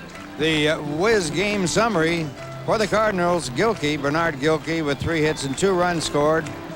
Langford with a 2-base hit, a home run, and 2 runs batted in. Jordan with a home run, a base hit, and 2 RBIs. But on the other side, the Mets leading Bonilla, home run, 2 2-base hits, and 3 runs batted in. Huntley, go-ahead 2-run double. And as we go to the 9th inning, the Mets a chance to win their first game of the year. They've had 2 other chances, and they blew both of those. And now they're in a position with their ace, 30 saves, the most in the National League last year, on the mound. Mets were ahead by 1 run on Wednesday night.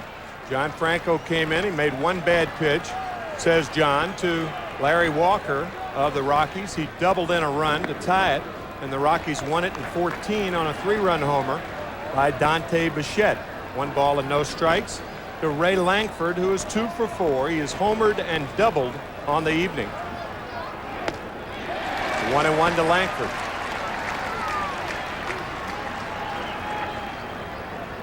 The thing that has really hurt the Mets in their 2 losses this year, and they should have won both of the ball games they had leads, was walks, putting runners on in scoring position and losing the ball game. Franco got beat when, with 1 man out, he walked a batter and then gave up that double to Larry Walker. And that knocked him out of a chance for his first save of the year. He had 30 last year to lead the National League.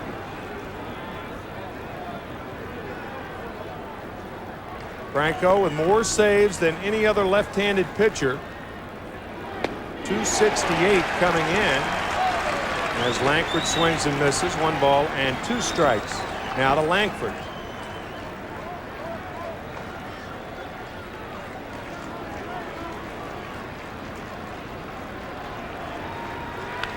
Slider cued to stay alive. 3 times Franco has led the National League in saves. Yeah, I said 268. He has 266 lifetime saves, surpassing Dave Righetti last year. Righetti with 252. Franco with 118 saves with the Mets. That's a Mets record. Strike 3 called to Langford. 1 out here in the ninth.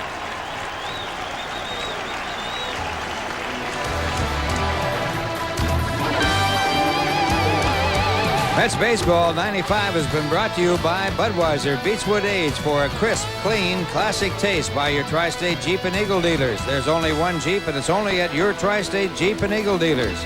By the new Sunoco MasterCard that can earn you free Sunoco gasoline. Call 1-800-4-SUNOCO to apply. Scott Cooper, the third baseman, will be the batter. Mets lead by 2, trying to win their first ball game of the year.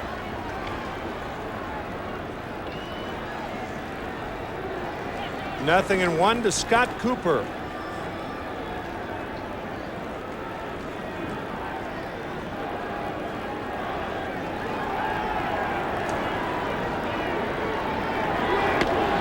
Strike 2 called. Nothing in 2 now to Cooper.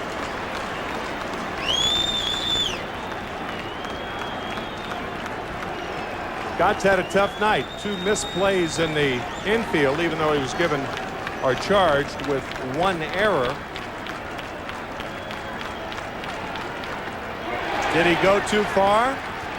No, says third base umpire Vance Harris. And naturally, an overreaction by the crowd. That's all the crowd needs is an excuse to boo the umpire. That is true.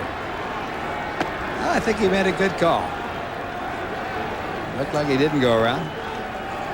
I still think that's the worst decision they made, though, that the third or first base umpire called a strikeout. 2-2 now to Cooper. We think the home plate umpire should be the man in charge. Sometimes he gets blocked out, but I think probably they've gone to it too much. I mean, it's just automatic now to ask for the third or first base umpire. Occasionally, I think it's all right. Strike 3 call. No dispute there. 2 outs in the ninth. Also, Mets Baseball 95 has been brought to you by Bob's Stores. For people who wear clothes. Most people wear clothes. That means everybody. Most of the time, or at least some of the time. That's got to mean everybody then, yeah, right? Yeah. You know, I feel strongly both ways. That's like a definite maybe. Brian Jordan fouls it back. 0-1 to Jordan, who has had a terrific night. He's 3 for 4 with a home run, 2 singles, 2 RBIs. But the Cardinals trail by 2, not 1.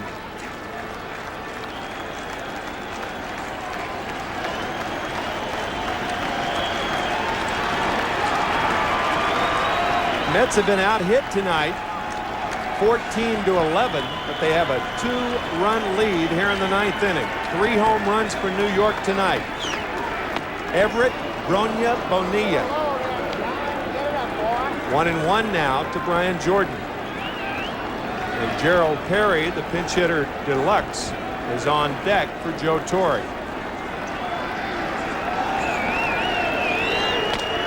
High ball 2, 2-1.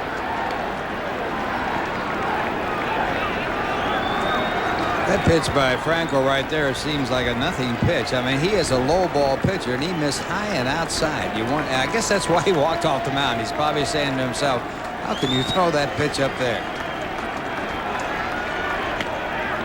Ball 3. In my opinion, a walk is worse than a home run right here. Oh, I agree with you. I mean, it's demoralizing. Brett Saberhagen was taken out of the game in the bottom of the 5th inning. He's still around. Ball 4. I know people listening to this and then, wait a minute now. You're saying that a walk is worse than a home run? Yes, that's exactly psychologically. Psychologically, what it does for the tying run or the potential tying run of Gerald Perry, it coaxes a pitcher like Franco, regardless of how much experience you've had, back into the strike zone to throw too fat a strike. If a guy hits 9 miles, then you say, hey, still got a 1-run lead. It is very definitely a very psychological thing.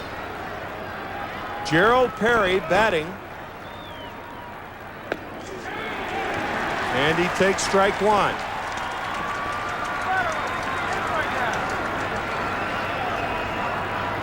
Perry batting for John Habian, the last of the Cardinal pitchers up to now. Strike two called. 0-2 to Perry.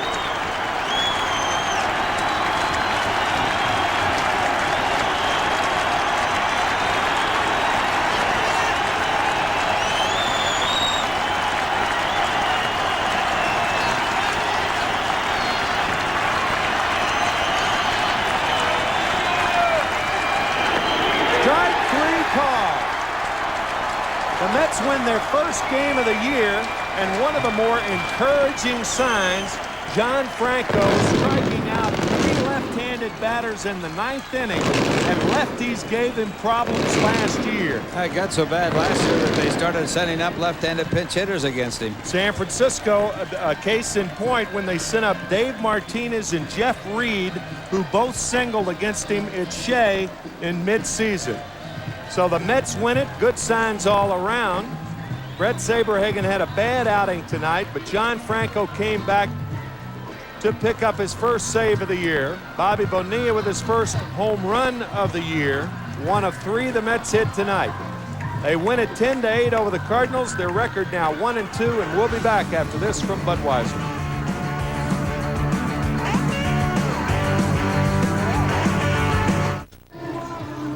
At 26,604, under the circumstances, a crowd as expected, saw a game as expected based on the Mets this year. They win it 10-8, and our Budweiser player of the game, Bobby Bonilla. But also a close second in the 7th inning. Carl Everett's throw home, knocking off Jordan, trying to score to keep the score at 8-6 instead of 9-6. Also a big play. Closed captions was sponsored by British Airways, and this has been a presentation of WWOR TV UPN 9 Sports. So long, everybody.